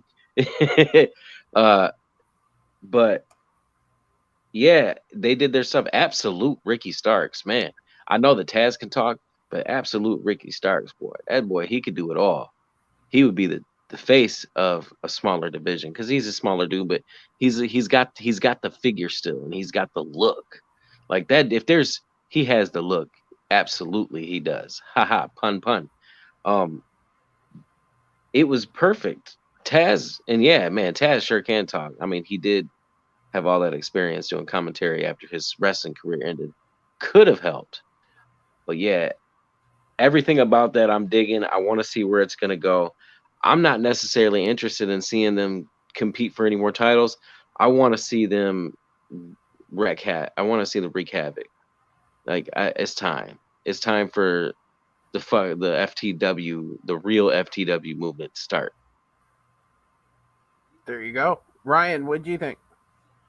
I don't want to reiterate everything everyone else said, but it was Taz once again lays down the law with his promos. He's wondering why his guys are being overshadowed. He pretty much lays out the reason why Brian Cage, outside of the Moxley loss, never been pinned, never been submitted, and with Ricky Starks has won 10 out of his 11 matches. So clearly he's hyping his boys up, pretty much telling the establishment, Tony Khan, keep ignoring us, you're going to pay for it. And that's going to build into what I have for one of the predictions when you talk about Full Gear. Alrighty. That would be everybody. So now. No, I didn't go. Okay. I thought I called you first. My bad. No, that was I mean, first of all, I didn't get called on the Bucks segment either because you got distracted by La Sicaria. So circling back to the Bucks, I'm not going to do the whole thing in it, but I will say that was the heel dynamic that did not work for me at all. That whole feud, which has been built up for 5 years, even before they're in the same promotion, almost seems snake bit. But rumor has it that the Bucks private party match was there to replace Sky and Spears because Sky was exposed to someone with COVID, and then they took him off the show, as they should have done. But why the Bucks put themselves in this match, I don't know. They have a whole roster of people that they could have an entire another company with. And Starks and Cage are examples of people who could have been on the show. They could have done more with Hobbs, who they remembered to call out to and say TikTok, although there's no deadline expressed, at least not a hard one. And they didn't show him in the building, but that could have been a match. But everything Taz said is correct. But the answer why no one's paying attention to him and why his guys are being ignored is because he's an ineffective manager. He threw in the towel for his guy. Jon Moxley goes on live TV the next week and says, Cage, you want your rematch? You never gave up. I'll give you a rematch. He doesn't get one. And all Taz did yesterday, he sounded well, but nobody listened to what he said. He sat in the back for hours, and Tony Khan ignored him. He sent out the intern to shoo him away. So he comes on TV and says, Tony Khan, you're going to listen to me. You know who didn't listen to him? Tony Khan. You know who's not put on the card? Team Taz. So are they going to do some chicanery or effery? They better, or he needs his ass fired. Oh, and on Ricky Starks, he has it all. If he was in 1990, what was he doing? A mock turtleneck, those pants, that haircut, those ridiculous sunglasses? I think I had those sunglasses in college. My God, man. And I was never in style. I was always behind the times. Yeah. Yikes. I did forget, Pac did actually have a vignette. It was really weird. I really don't know what to think about it. Like, I think he's going to start a feud with Eddie Kingston. Maybe. I really don't know. I mean, it was great. It wouldn't be a shock if he did. It would not be a shock if he did, because he did have the Death Triangle going. And when Kingston did doing that promo, he was calling out Pac. And then at the same time with Butcher and Blade calling out the Bunny. I mean, it's like Pac. And also, if you saw in that vignette, Pac's pretty much, he's saying he's gone stir crazy. So when he comes back, who knows who he's going to lash out against? Especially next week, AEW has already announced we're going to get Penta and Phoenix too. So who knows what's going to happen? I mean, why not? That was a hell of a match. Maybe Phoenix won't get hurt this time. Maybe. I did not understand the Pac vignette. I mean, I thought it was good to see him. I don't know if he's in England or if he's here. Maybe that's part of the surprise. Maybe he's going to interfere in a match. So I really don't want interference in an I Quit match. So it doesn't. So hopefully that won't be the case. I mean, I sort of like the throwback to when Pirates of the Caribbean, when Jack Sparrow was going crazy and saw himself everywhere. But I hated that movie, so I sort of couldn't get past that part of it. But yeah, I mean, it's nice to see Pac back, and hopefully he'll be back in the ring sooner than later, because the man is a true star and one of their almost originals, and he should be a featured person anywhere. Sure. JB3, what'd you think of his little vignette? It was cool. I would have rather him be there. I think having him send a video from the UK again is kind of like, we haven't forgotten. We know you exist. We don't want to hear him do that. It's the thing. I mean, it's not bad. He can talk. I don't want to hear him talk. I want to see him show up to Dynamite, brutalize somebody until they can't breathe anymore, until they can't move anymore, and then start talking in his accent. So everybody calls him a bastard. And then he leaves. And that's with or without the Lucha Brothers. I like them together. It don't matter. I don't want to see him sitting on a leather chair with a suit on, freaking out and going crazy. And I know that I'm not like hating because circumstances like, oh, he's not here. I get it, but it's like send a video and you see, and it's stupid too. They're starting to do that WWE shit where you sit there and try to promote Pac making his return. You should have said he's gonna shoot a fucking video. That's what, half the people, and y'all know it too, half the people thought that he was going to be there. People were like, oh shit, Pac's coming back. I want to see it. Oh, wait, no, he's sitting on a leather chair at his house still. 8 months in isolation. Yeah, 8 months. Still counting. It is what it is. And now they got another lockdown over there. I know that I heard, and it sucks. But world sucks right now. So there's no hate for him. But at the same time, it's like, why is AEW trying to tease people? Unless he's about to come back, unless that leather chair is somewhere in an undisclosed location in Florida, and he's about to show up, that's one thing. But if he's still home, like, I don't know. Like, why are you gonna say he's returned? So he didn't return. Okay, Villain, what do you think? I thought it was all right. I thought, his message was good. I just think the same way a lot of people think. Like if they didn't have a timetable, they could have been done vignettes of him just like in his country training, just a little videos just to keep his mind or to keep people fresh in their minds about Pac. He could have had like 6 vignettes already in the past like 3 months. If they spread them out, just saying, oh yeah, don't forget about me. Yeah, I'm locked down in my country, but I'm still coming back. I got to fight this guy. I got to score to settle with this guy. He could always says different things and got people hyped up because he the accent's off the chain cool, and he could talk. But yeah, it was hopefully we see him live soon. So if he's gonna be there soon, I'm with it. I thought it was good. Alrighty, Nyla Rose squashed some chick. It is what it is. Red Velvet. Oh, you're right. Red Velvet. She still Brandy. She still squashed her. However you cut it. I mean, that's all I really got to say about it. Only squash match we got tonight. Well, first of all, she was playing Nia Jax with the false count and then doing it again. But then Vicky came out after being gone for 1,000 years. And they confronted Cheetah, and that was sort of a weird segment where all I can say is if you're going to grab a woman from their lapel, don't do it when it's a zip top. And then when you realize that you shouldn't do that, don't grab her waddly neck. Okay. Ryan, you want to talk about this squash?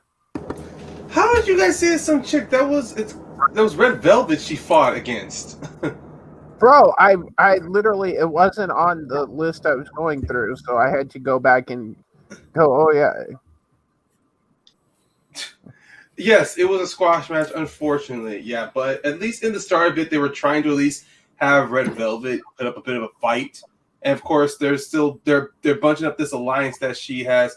They're propping up the alliance that she's formed with Brandy Rhodes. And no idea where it's really gonna go, honestly. It was pretty much just there to remind people Nyla Rose is dangerous and, to get people to go, oh, Nyla Rose is going to get the championship against Hikaru. That's what they were trying to do. But that pull apart between Vicky and Hikaru, unfortunately, that did not really, I don't know, that didn't go off smoothly in my mind. It just came and went, unfortunately. Normally, I'd have a lot more positive stuff to say about the women's division, but it seems unfortunately, with Nyla, I don't know if it's either just miscommunication or just bad timing, but not a lot with her has worked out well. Dallas, you want to talk about that? No, I started with this. I said all I needed with the end. Do you mean Villain?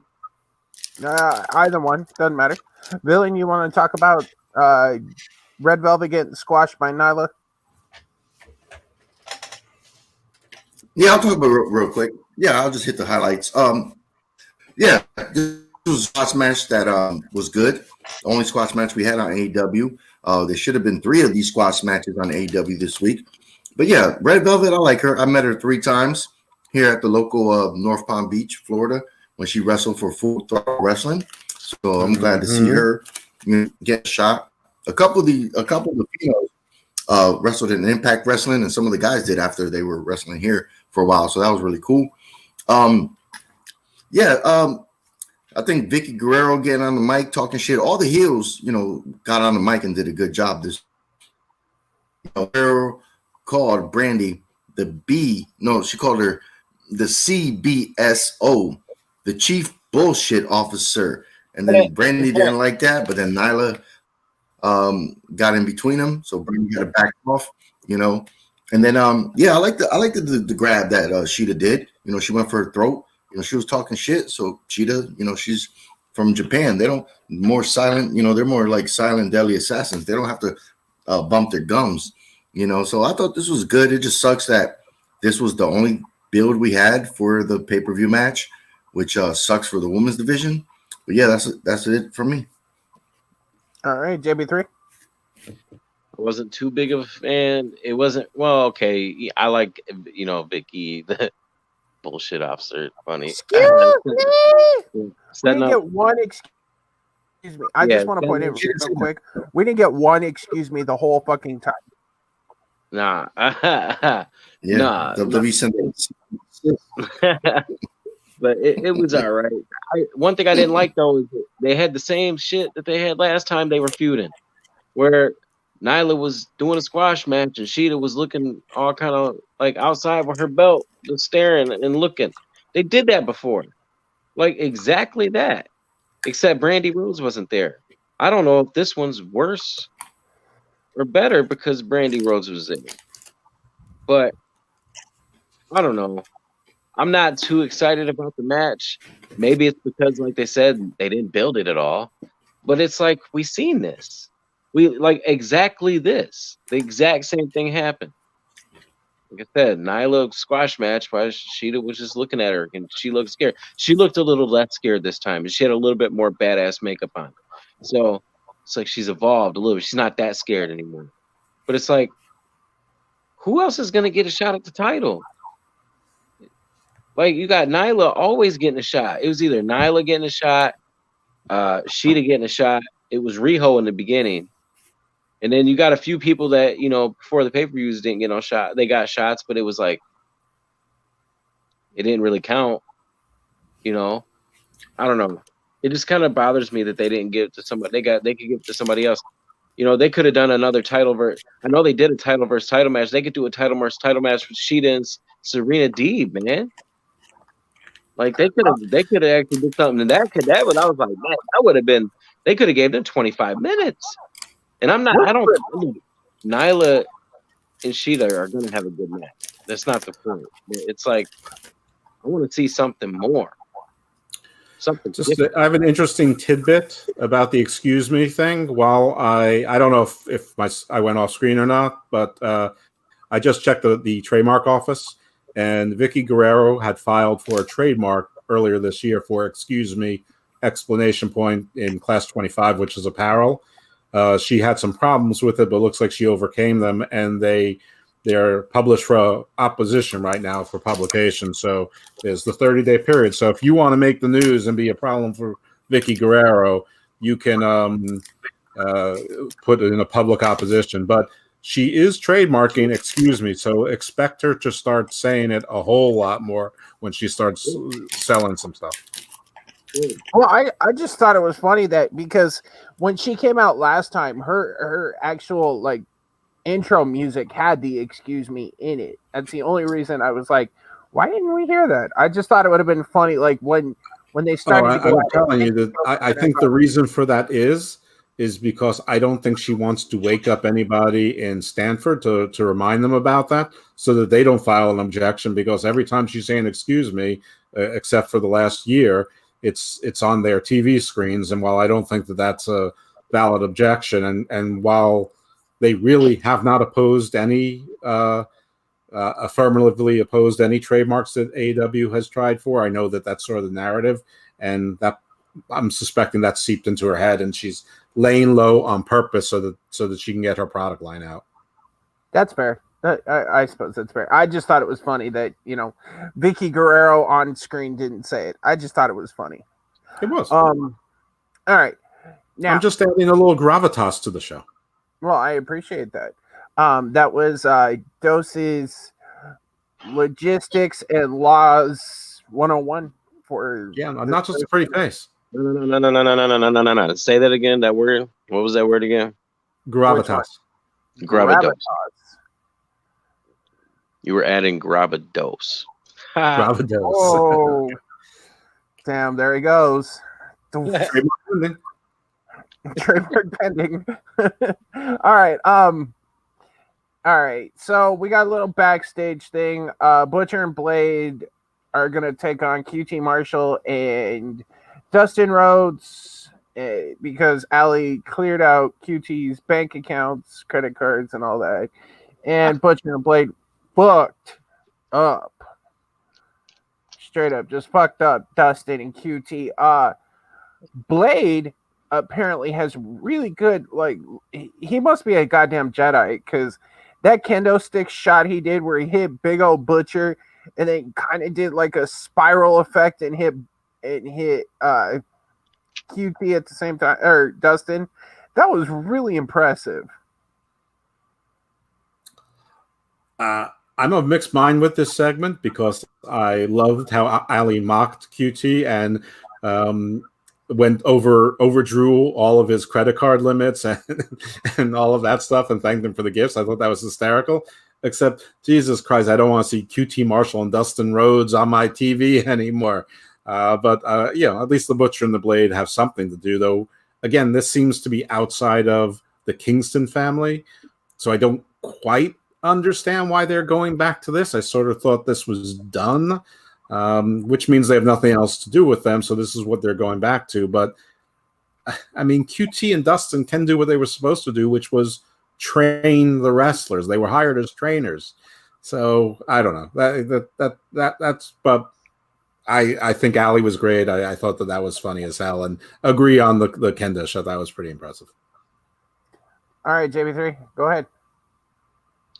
I really didn't care about this segment, I'll be honest. There you go. Not a fan, man. Not a fan, man. Okay. Villain, what do you think?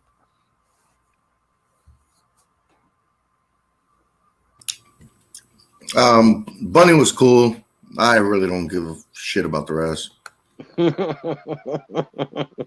Alrighty then. Ryan?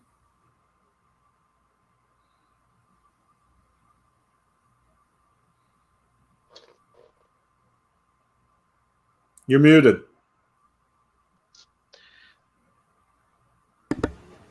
Seriously, I was unmuted. How the hell? Jesus Christ. My mic has a mind of its own. Okay, look.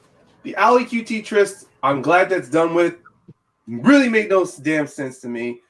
I'm glad Ali is just there. She's done with this whole Nightmare Family thing. Now it's just back to putting her with the Butcher and Blade because, let's be honest, she worked better with them before people. And her being a part of Eddie Kingston's family, I think this would be a nice balance. We don't need to have Eddie Kingston constantly shout out these guys anymore about trying to get along. Ali can do that with Butcher and Blade, so then he can focus on the Lucha Bros. And I don't know. I've watched Dark, and did the Natural Nightmares have how many matches did they have to be the third ranked team? I'm trying to remember. Quite a few. They had like 10. They had like 10 since COVID. I thought they had 8. That's just me. Yeah, let's just see where this goes. I mean, yeah, QT and Dustin, they are trainers. But I know Dustin, whenever he's given like the right angle, he can go. I don't know about QT though, or maybe QT will finally start to shine. But other than that, it was a good bit. Alrighty. Now let's talk about the quote-unquote main event. We had the conversation between Eddie Kingston and John Moxley. this promo made me even more excited for their match. I knew it was going to be good to begin with. Spoiler for our predictions: I don't see Eddie Kingston winning, but I just really enjoyed the shit they talked. The fact that Eddie Kingston had to fight the whole time for punching Mox in the mouth. Mox did everything to fuck with him, yet he didn't budge. JB3, how about this promo, brother? Oh, I loved it. I loved it. It's one of the best things going. It's when wrestling. It's when there's certain times in wrestling where you can do this, and I think this is that time. Is because like they got the history, like when Moxley was talking about saying grace and stuff, like with his mom, and like in the way Eddie reacted to it, like he turned his back to him because he didn't want to look at him when he said it. Like, I know people might say, and they might be right, he might have been a little over dramatic on the facials, maybe, maybe, but I wasn't mad at it. I liked it.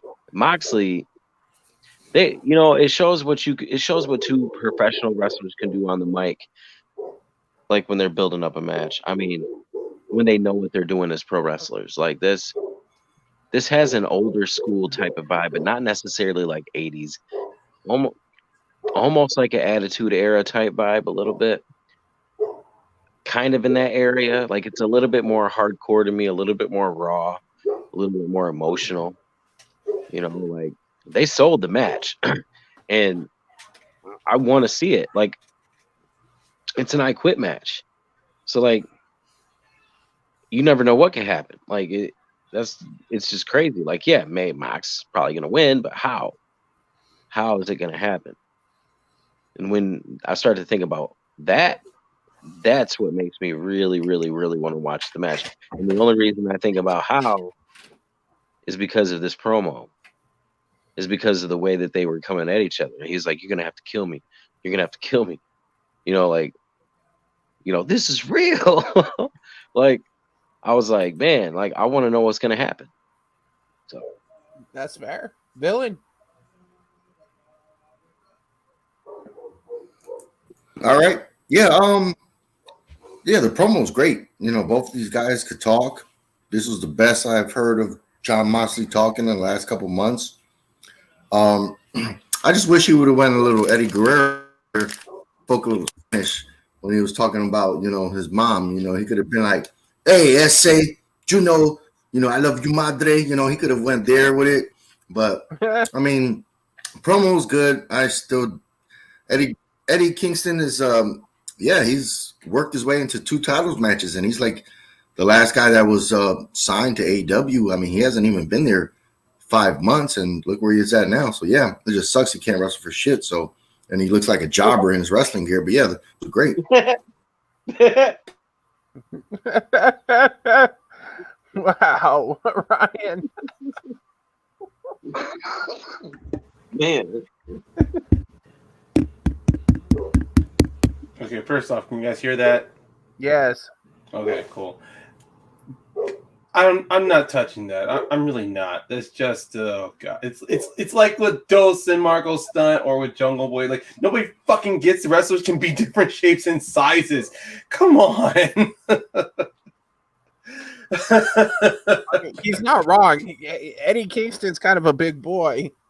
Yeah, yeah, with the big gut and all that, I get that, but yeah, I'm not gonna hold on. I'm not gonna hold anything on judgment on Kingston. I've not seen a lot of his matches either to judge how he is as a wrestler. Just the few I've seen off of AEW, and that does back up most of Haven's statement. So I'm not gonna say, oh, I've watched at least 20 of his matches when he was in the Indies to counteract that. So no, that was just damn. That's just like most of Kingston's. I'm not saying his body. I'm just saying his gear, Ryan. I'm not talking about his body. I'm saying his gear. Okay. No, but still, the promo, the back and forth between these guys were good. I like the fact that Mox was holding back a little bit. I kind of appreciate the fact he didn't go too far in on the mother. It was just more he's touching a bit on those personal memories, like between the two of them.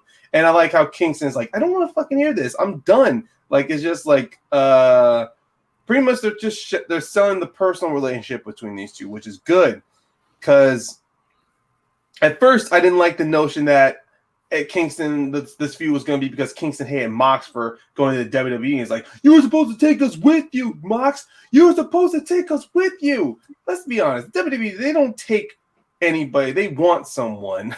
And if they don't want you, they don't fucking want you. So that opened up an avenue of people like shooting down this angle. So I like the fact that it turned personal to where Kingston pretty much says, I fought my way to be a real wrestler. While Moxley, he took a shortcut, and then now he wants to be a wrestler again. So, and this back and forth, there are good moments where they said what they needed to say, and then let their physicality say the rest. The fact that they could not hit or land a blow on each other until Full Gear, that said a lot. So how both of these men just wanted to beat the living shit out of each other. Or Kingston, he just wanted to put Moxley in that fucking bulldog choke, but he was like, nope, not gonna do it, because then that cost him his championship, at least from what the commentary was saying. So I'm definitely looking forward to this match.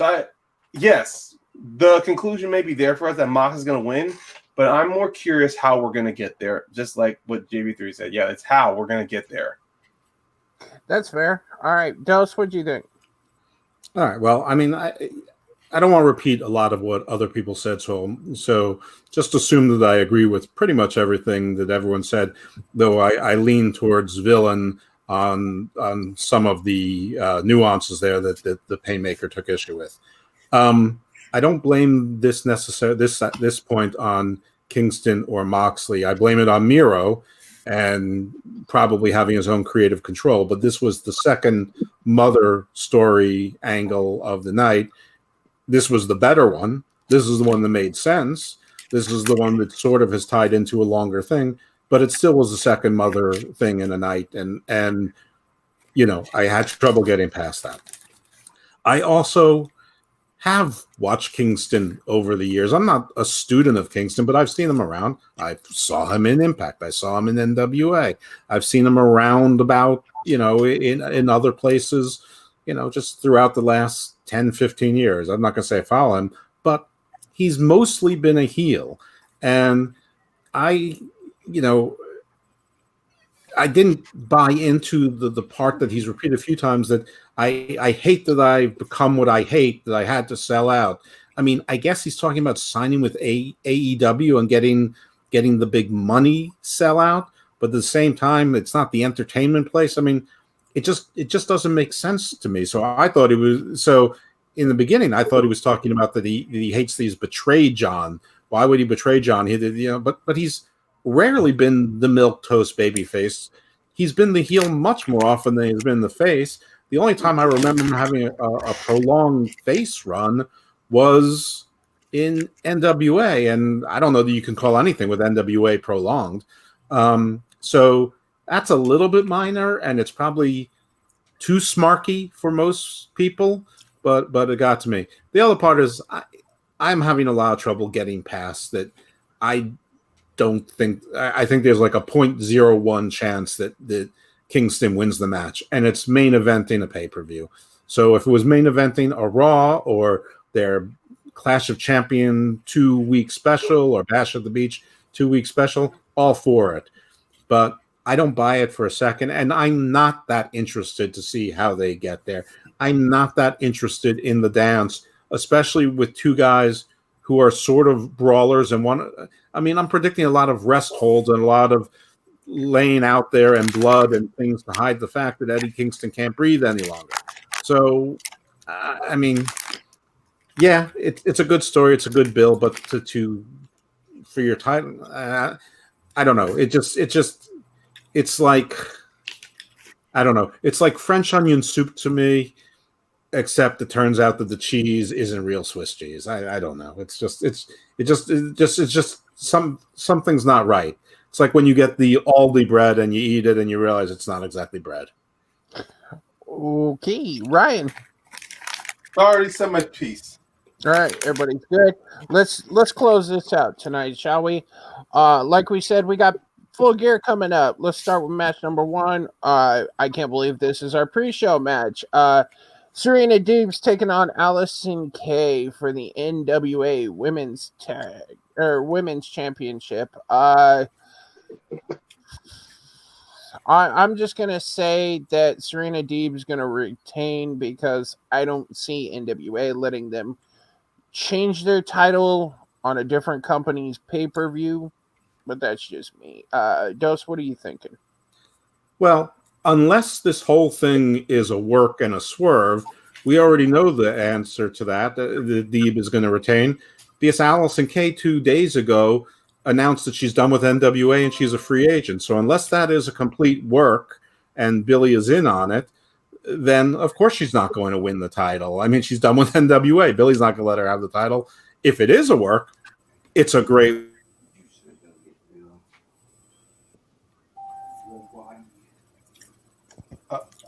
Did he go silent? Everything is fair game, but I don't think it's a work. I think Allison Kay is probably auditioning for AEW. I mean, I'm sure it's an okay match, but again, I don't really care about the match that much. Though, strangely, I'm more interested in this one than the Moxley Kingston one because my diabolical self hopes it is a work, but I don't think it is. All right, JB3. Yeah, Deeb. All right, Billy. Oh, I'm going with Serena, or Serena Deeb, whatever, however you say her name is. I'm glad Allison Kay's in AEW. I hope they sign her to a long-term contract because she did wrestle in Impact, was a world champion in Impact under the name Serena. Her name was there. So I think this match is going to be a great match. I think both of the women could go.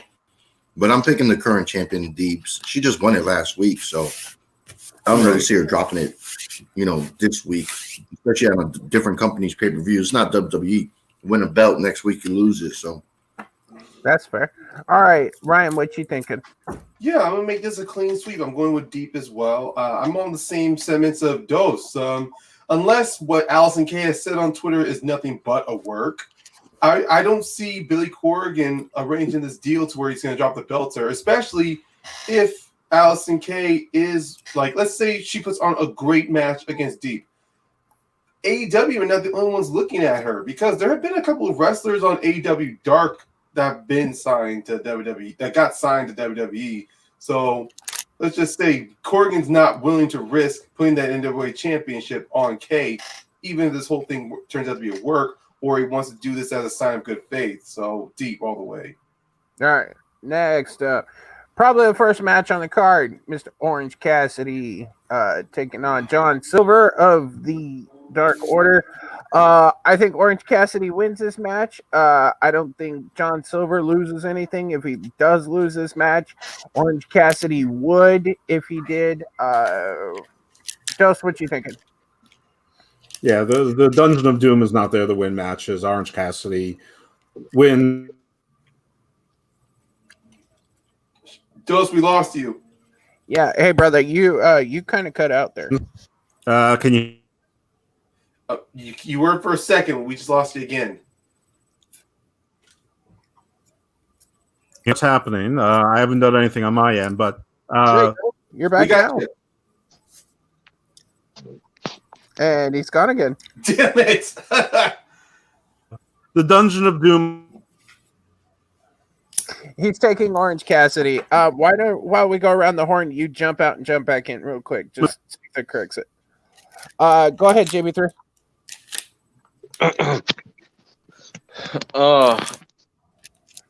What match is this again? Cassidy and Orange Silver. Yeah. John Silver. Shenanigans. Oh, okay. I think there's going to be shenanigans. It's going to start the next feud between Orange Cassidy, and I think it might be between someone in the Dark Order, but maybe not Brody Lee. Maybe someone who returns. Maybe someone who debuts in the Dark Order.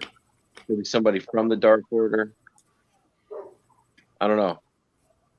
I think John Silver is going to get the win somehow. Alrighty, Villain.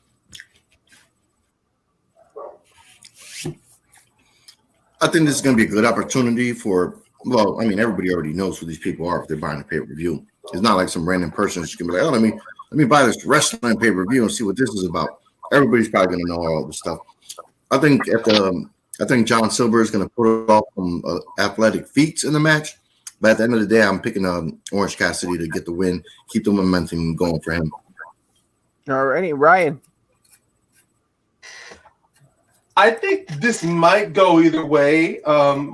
Of course, Cassidy, yes, but I don't think this is gonna be the first match on the card. I think this is gonna be like a transition match. Honestly, this is gonna be like a water cooler match after probably one with the big feud. But still, I think for now I'm gonna go Cassidy, but I will not be shocked if Silver gets the win here because Silver has been a fucking star on BTE.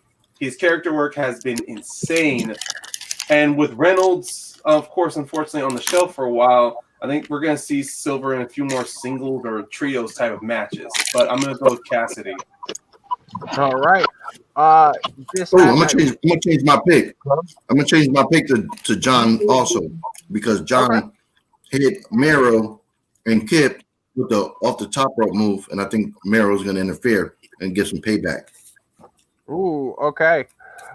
This match I really don't want to talk about. This is the scariest match on the card. I mean, in my opinion, there's no way Sammy Guevara doesn't win this match. Villain, what you thinking? Matt Hardy. Ooh, okay. Ryan? I don't think this is going to hurt Sammy if he loses, so I'm going to go with Matt as well.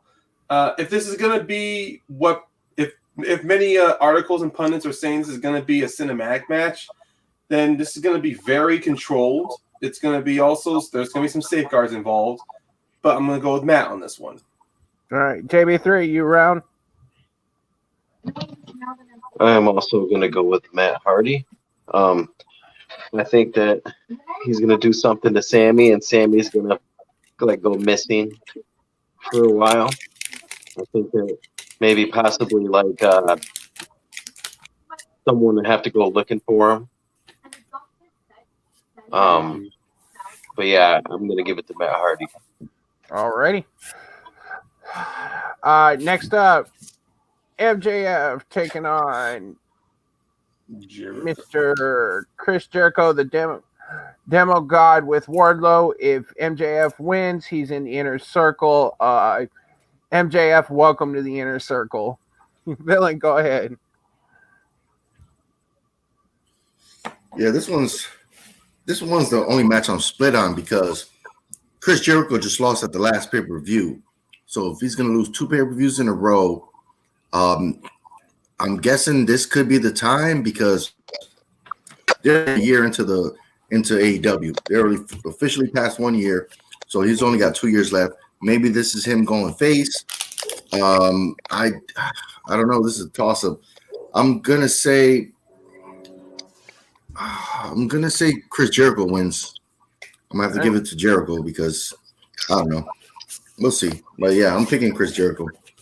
Right. Ryan, what you thinking? I'm also of 2 separate minds.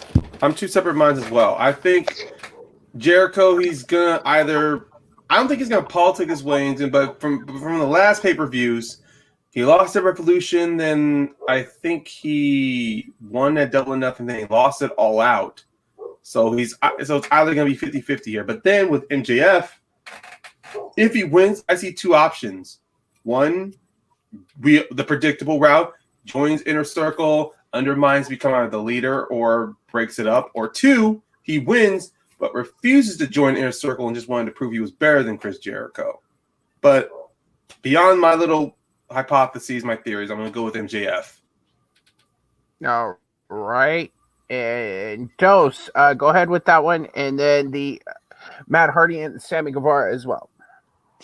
Okay. Well, I think I got cut off at the Orange Cassidy Silver. I was just saying the Dungeon of Doom isn't here to win matches, so I think Orange Cassidy wins that one, and that's the way he's positioned in the company. He should win that one. Right. Matt Hardy and Sammy Guevara. I don't think that you have a match at the Hardy compound in the cinematic style to have Matt Hardy lose. So I think he wins. I think it should be the other way around, but I think that Sammy should win, but I don't think that they can do it. I guess the other match I missed was the Jericho MJF match. Yep, that's where we're at. Okay. AEW has been pretty good about not having fuckery at their pay-per-views and big matches. If there's going to be some shenanigans, I could see it being here. So I'm going to put that as a 35% chance, but 65% chance. The story is in MJF joining the Inner Circle and that sort of long burn, sabotage, schism, who's on whose side kind of thing. So the money is in MJF winning. Jericho's been putting over a lot of people. Even if he wins, he's still sold a lot for, say, Isaiah Cassidy and some others. So, if there's not shenanigans, then I think MJF wins because that's the long-term story. Yeah, that's kind of how I thought too. All right, gentlemen, let's move on to Hey, man. Brother. I didn't think you were there. I've been here, of course. Both of you are not on screen. Come on. Hey, I'm back to before. I had to shut my audio. I had to shut the camera back down. But no judgment. I'm just saying, it's like Matt. I'm just saying, Matt, you're not on screen too, so it's kind of. Well, my camera's still jacked up, so. So I had something I wanted to say because I have a bold prediction. Okay, let's hear your bold prediction. I don't think it's going to be a long burn. I think this is it. I'm going to go with my first option and say that Sammy Guevara, when I said he was going to disappear, there's a reason that Sammy Guevara needs to disappear. And there's a reason that he doesn't need to be a part of this is because he's the one who didn't get the jacket and then got the big jacket. Jericho is the one that's getting played like a fool. How many title shots did Jericho and Hager get, or Jericho and Sammy get, versus how many friggin' Ortiz and Santana got? So I think what's going to end up happening is that the swerve is happening at Full Gear, just like last year. I think that the Inner Circle is going to turn on Chris Jericho, minus Sammy, because Sammy's going to be gone. And I think that Chris Jericho is going to get beat down. And not only is MJF going to win the match and he's going to win the match and take over. And it's going to be MJF, Jake Hager, Wardlow, Santana, and Ortiz as the new Inner Circle. And they're going to take over. And Jericho is going to become a babyface. But he's going to disappear because he's going to go looking for Sammy. So are you saying that jacket actually fits Wardlow? Huh? Are you saying that jacket that Sammy got actually was fit Wardlow perfect? It's very possible. Okay, then. I mean, it's definitely a bold statement. All right, we got the rematch, gentlemen. Nyla Rose taking on Sheeta again. I don't see Sheeta dropping the title. I just don't. JB3, since you got forgotten, who are you thinking? Nyla. All right. Villain. Sheeta. Nyla doesn't need to be the two-time champion already because there's really no women on that roster for her to feud with. And she doesn't need a 3 to 4 month title reign until we're able to get maybe 5% more people in the stands. She's not really doing anything for AEW at the moment. And Sheeta's just way better at, bringing fans to her eyes. And she's always, doing her thing. So Sheeta. All right, Ryan. Yeah. Of course, I'm going with Sheeta. Mainly, I said earlier, it's either through bad timing or just misfortune. Nyla has just not been working out so far with AEW. I mean, when she got that top Riho, it looked like they were going to gear towards something with her, but then everything shuts down, unfortunately. Britt gets injured. Chris Statlander, who at the time was feuding with her, got injured. And unfortunately, I saw nobody. There was literally nobody on there outside maybe Swole and Sheeta were possible contenders, but Swole was not there yet, so Sheeta was the smart choice. So when she won that championship, then that angle they had with her for Vicky Guerrero, I don't know, maybe it was scheduling issues to where Nyla can always be on TV. You know, I think right now she's more. Not the fact that she's more in contact. I mean, the fact that she is living in the States, she is in more I think she's closer to where Daly's place is, to where it's more easier with her, not just as champion, to retain. But I think, and this is going to be my prediction. I mean, not just for winning, but I think she's going to drop the title next year, and it's going to be to the newly, fresh off of the injury list, Britt Baker. Alrighty. Dopes?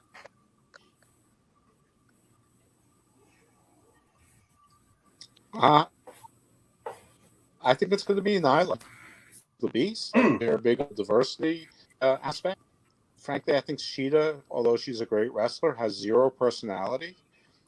Part of it has to do with that she doesn't speak very good English, but that hasn't stopped Asuka or Io.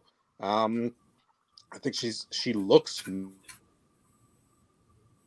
miserable there. To be frank, language, she looks defeated.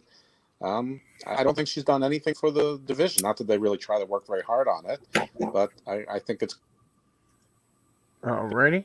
Going to be Nyla, and if Allison Kay is joining AEW, there's a temporary feud for Britt Baker or whoever else is. Whenever they get Statlander or Shayna back or some of the other, powerhouses that they like to talk about. Anyway, Nyla. Alrighty. Next up, Darby Allin taking on Cody for the TNT Championship. Darby's going to pick this up, become face AEW. Cody's going to leave and go do his TV show. I think wild shot here. Sting's going to show up. If he does show up at all, he's going to show up and manage Darby.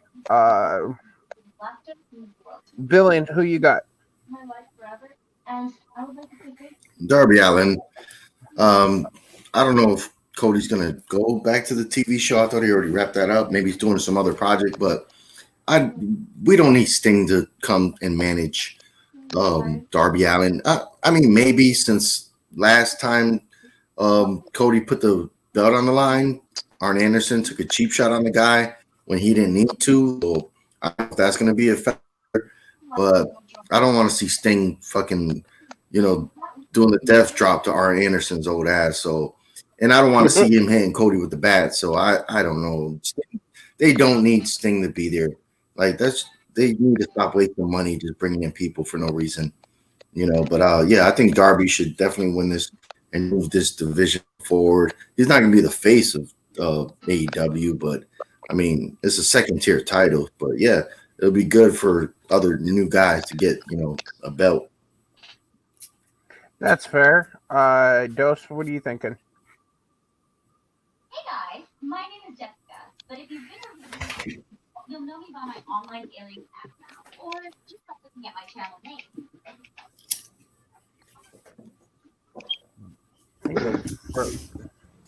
Oh, yeah.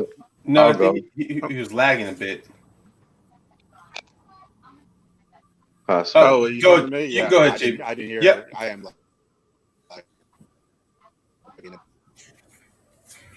Go ahead, JB3. All right, yeah, I'll go. So I said it from the beginning. I said it from when he beat him in the tournament. I said he needs to be the one to beat Cody for the title. And I said it, I might even drop Full Gear or Revolution, but I said it should happen. Maybe even All Out, but this might be the time Cody drops the belt to Darby Allin. It's time, maybe. I wouldn't be surprised if there was still shenanigans, but I don't think, with me predicting the shenanigans for what's going to happen, I think this is going to be a nice little good babyface Darby Allin win and Cody. Maybe will like pull a like I don't shake your hand, or he'll give him the nice shake your hand and lift your hand up and give him the rub and give him the nod. But yeah, I think this would be the good feel good moment to balance the betrayal and the turn that I predicted earlier. All right. Dose, if you're with us, go ahead. I'm with you. I don't know if you're with me, but I'll just talk as if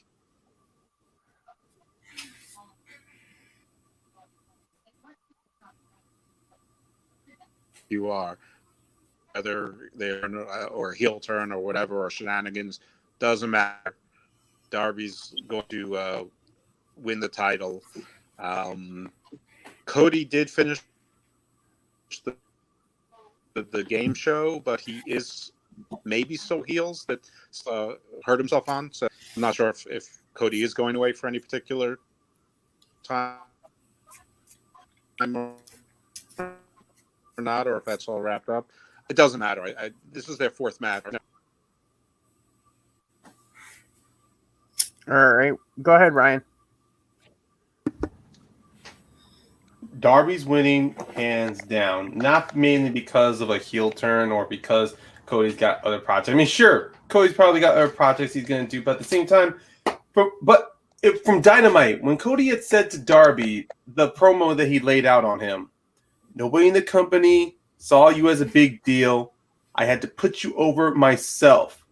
It's pretty much Cody being the arrogant asshole that he was at Fyter Fest, pretty much being like he thinks this is going to be an easy victory. When we saw in that match, it went to a time limit draw that got Darby Allin over amongst the AEW audience.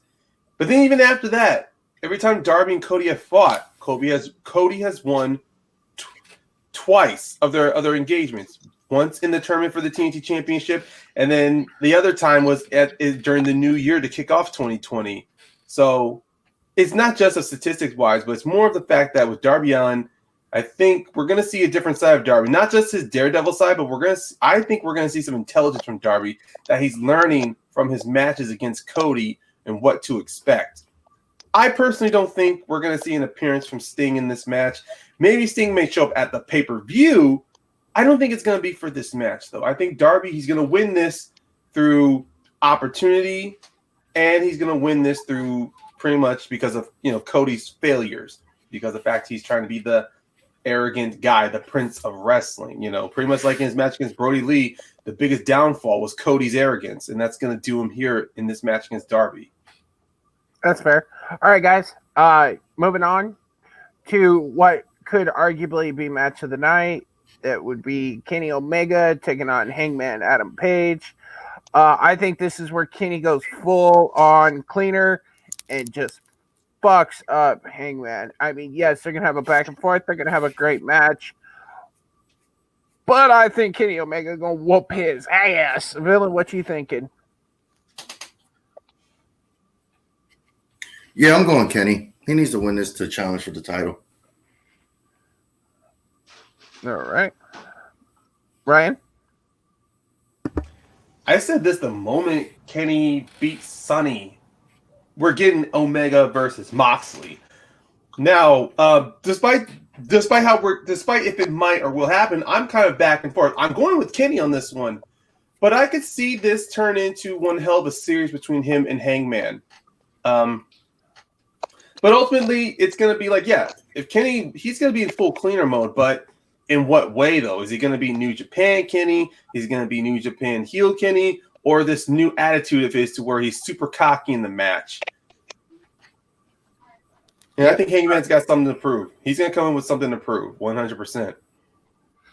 All right, Dose, what you thinking?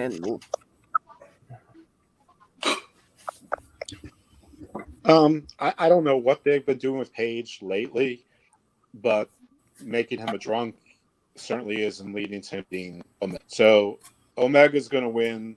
Somehow the alcohol is going to turn into its some.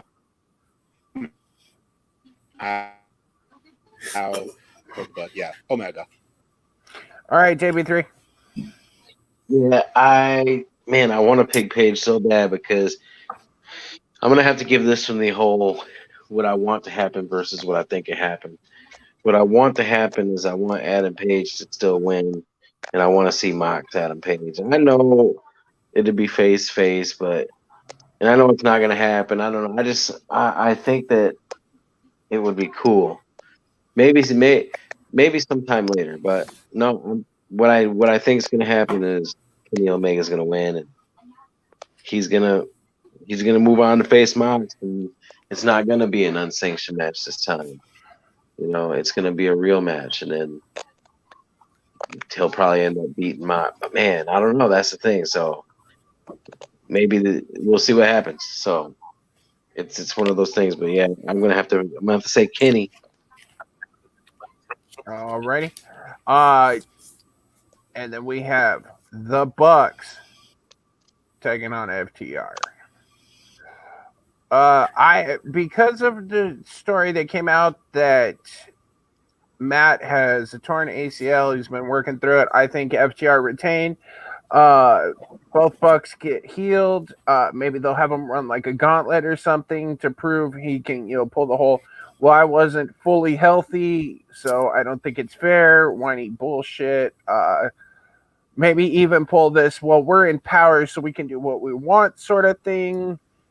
And then they'll challenge for it later and have a big build, and then have it blow up at, say, All Out 3. Villain, what you thinking? No, I think this match should definitely be short, since this guy's if he's torn all this stuff that they're showing, ACL, that's the leg, MCL, I think that's a part of the leg too. So you can't really risk this guy. It's the back side of the knee. The ACL's on the front side of the knee, and the MCL's on the back. Yeah, you can't really play around with that stuff, man. So I'm thinking they should just, like, when FTR is going to make their entrance, they get jumped by all the other tag teams that they already beat by cheating. The tag teams all throw them in the ring. They each get super kicked. 1, 2, 3, match over. Young Bucks win. And if they have to drop the titles, due to injury, then they drop the titles, because they already have a stupid storyline going in. It made no sense for them last week to bring up a fucking storyline or stipulation. Oh, if we don't win, we'll never challenge for those belts again. So I don't know. They painted themselves in the corner with that stupid shit, and then this injury. So I don't know. I'm gonna pick Young Bucks because this match is gonna be so disappointing, and everybody's been clamoring for this match for like 5 years, and FTR is already pissed off. They left WWE for this bullshit. That's fair, Ryan. Yeah, I'm really torn here. I thought the Bucks. Yeah, I agree. Bucks totally put their backs against the wall, despite their storyline saying that, it's because we're betting on ourselves. We've always betting on ourselves, and we've always come out of the other end on top. To me, it just feels as if this was bad timing. Maybe the Bucks should have waited till next year to fight FTR, because even though with Full Gear coming up, yes, the Bucks. I don't know, just from that fatal 4-way, I felt you could have given that opportunity to so many, either to Private Party or to Butcher and Blade, or hell, Silver and Reynolds, but then Silver got injured. Look, the Bucks didn't need it. They really didn't. They could have told a good story with them always on the outside, seeing FTR on top of the mountain, but still. I did a freaking guess with some buddies of mine. One of them said that this may go to a time limit. I'm just going to take their guess. I'm going to take their prediction. This might go to a time limit to where neither team gets the pin or the submission. All right. And JB3? I can dig that, but I'm going to go ahead and say something, and it's going to be controversial or not. I know everybody can retort and say, well, this person said this, and it's been confirmed, and it's been reported. Whatever. Through all of that, this ACL, MCL, knee thing, I just thought about it. It just hit me during the show. It's a work. And Meltzer confirming it just proves it, because Meltzer is their boy, and he all they have to do is text him and be like, hey, just be like, yeah, it's confirmed. Look, I think that they're going to use that. FTR is going to just destroy their knee, just like they used to do to DIY. I think he's going to put in that leg lock and keep selling it and keep selling it and keep selling it, and they're just going to keep, doing what FTR does best. And then I could totally see a time limit, like have him in the knee bar and he would have Nick like held back by the ropes and Nick screaming and Matt screaming and the clock's running down and Matt doesn't give up. I could see that happening for sure. All right. And then Dose. Yeah, I'm calling the draw with Ryan. Okay. And let's see if he's with us still. Yeah, I am. I'm sorry. I'm sorry with the tech. I don't know what's going on, to be honest with That's you. okay. Shit, it happens. Yeah. We've all expressed, and I certainly have, how I don't like the stipulation. The injury thing is definitely going to play into it, but I just can't see them booking themselves into the same corner they did with Cody.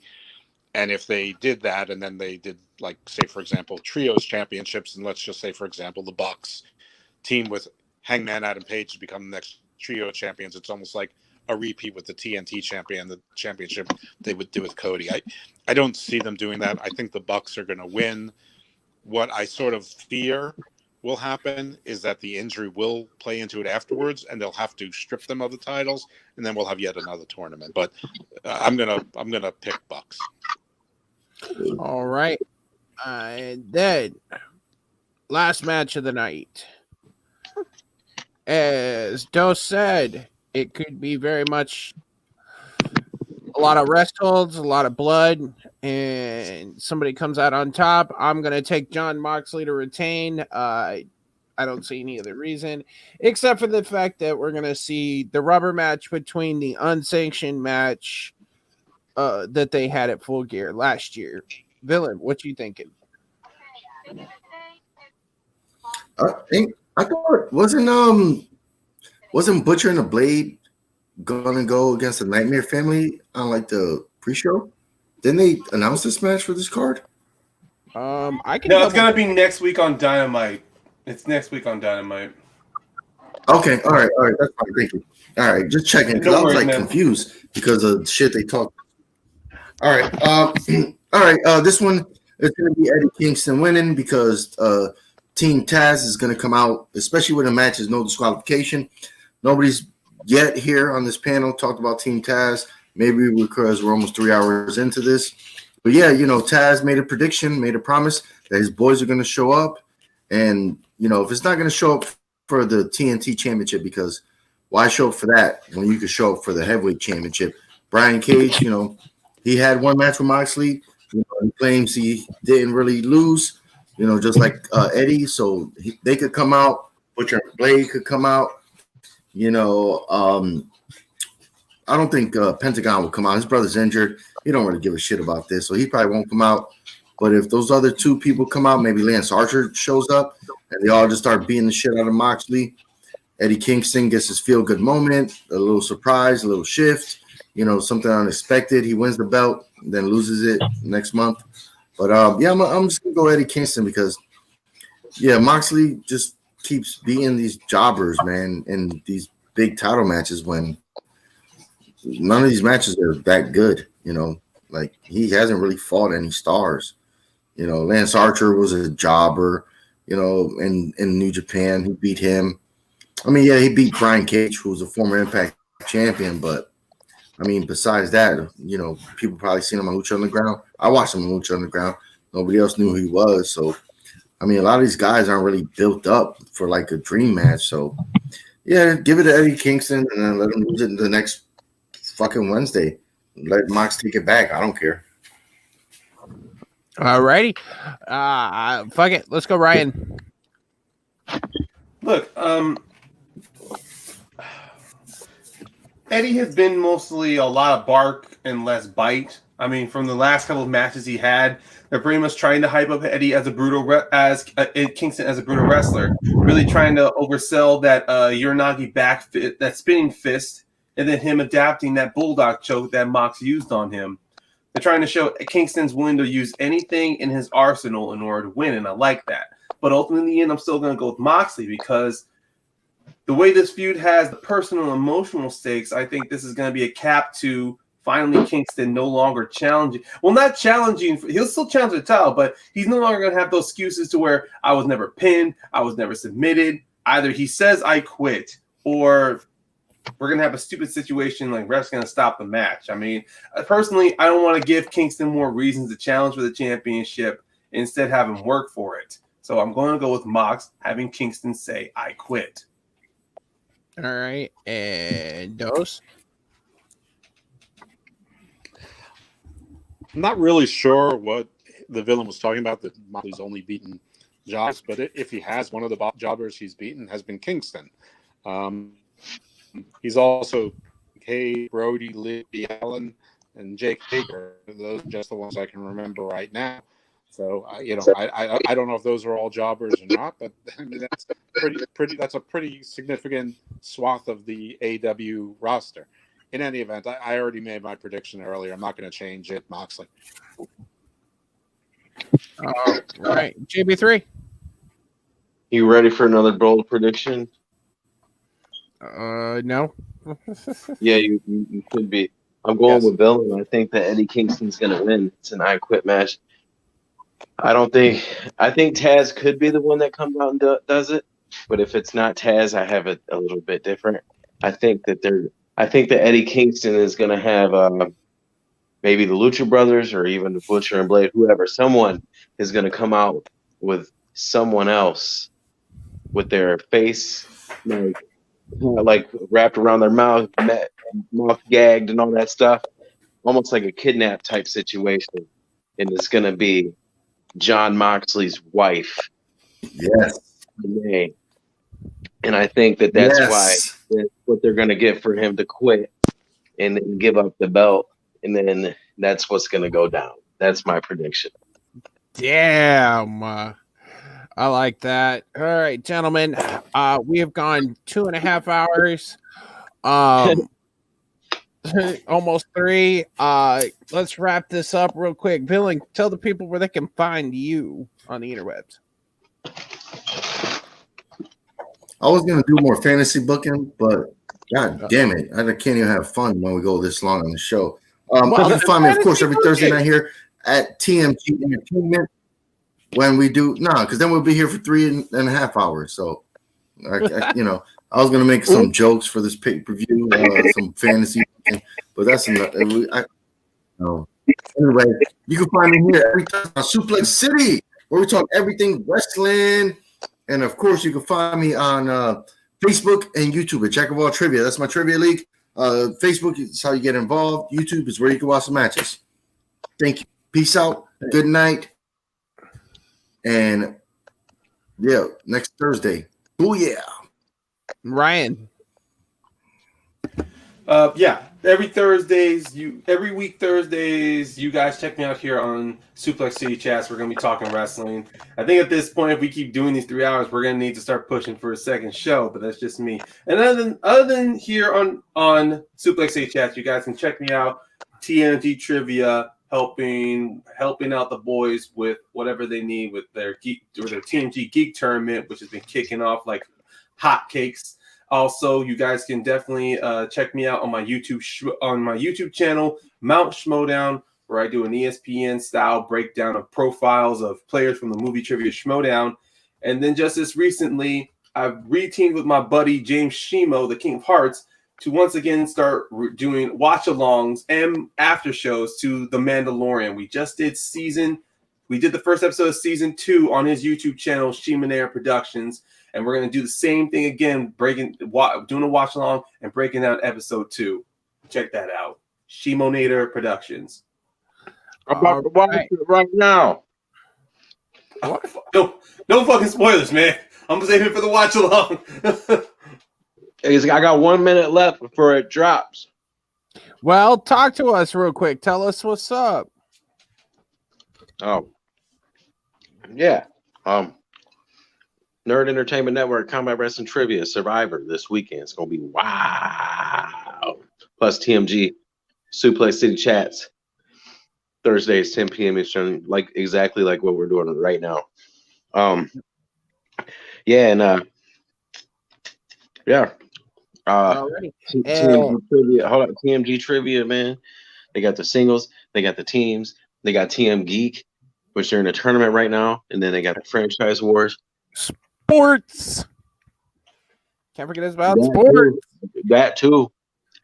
And then, ladies and gentlemen, you can find me right here hosting Suplex City Thursday nights. Sunday nights, we're gonna be probably this Sunday. We'll be breaking down Full Gear.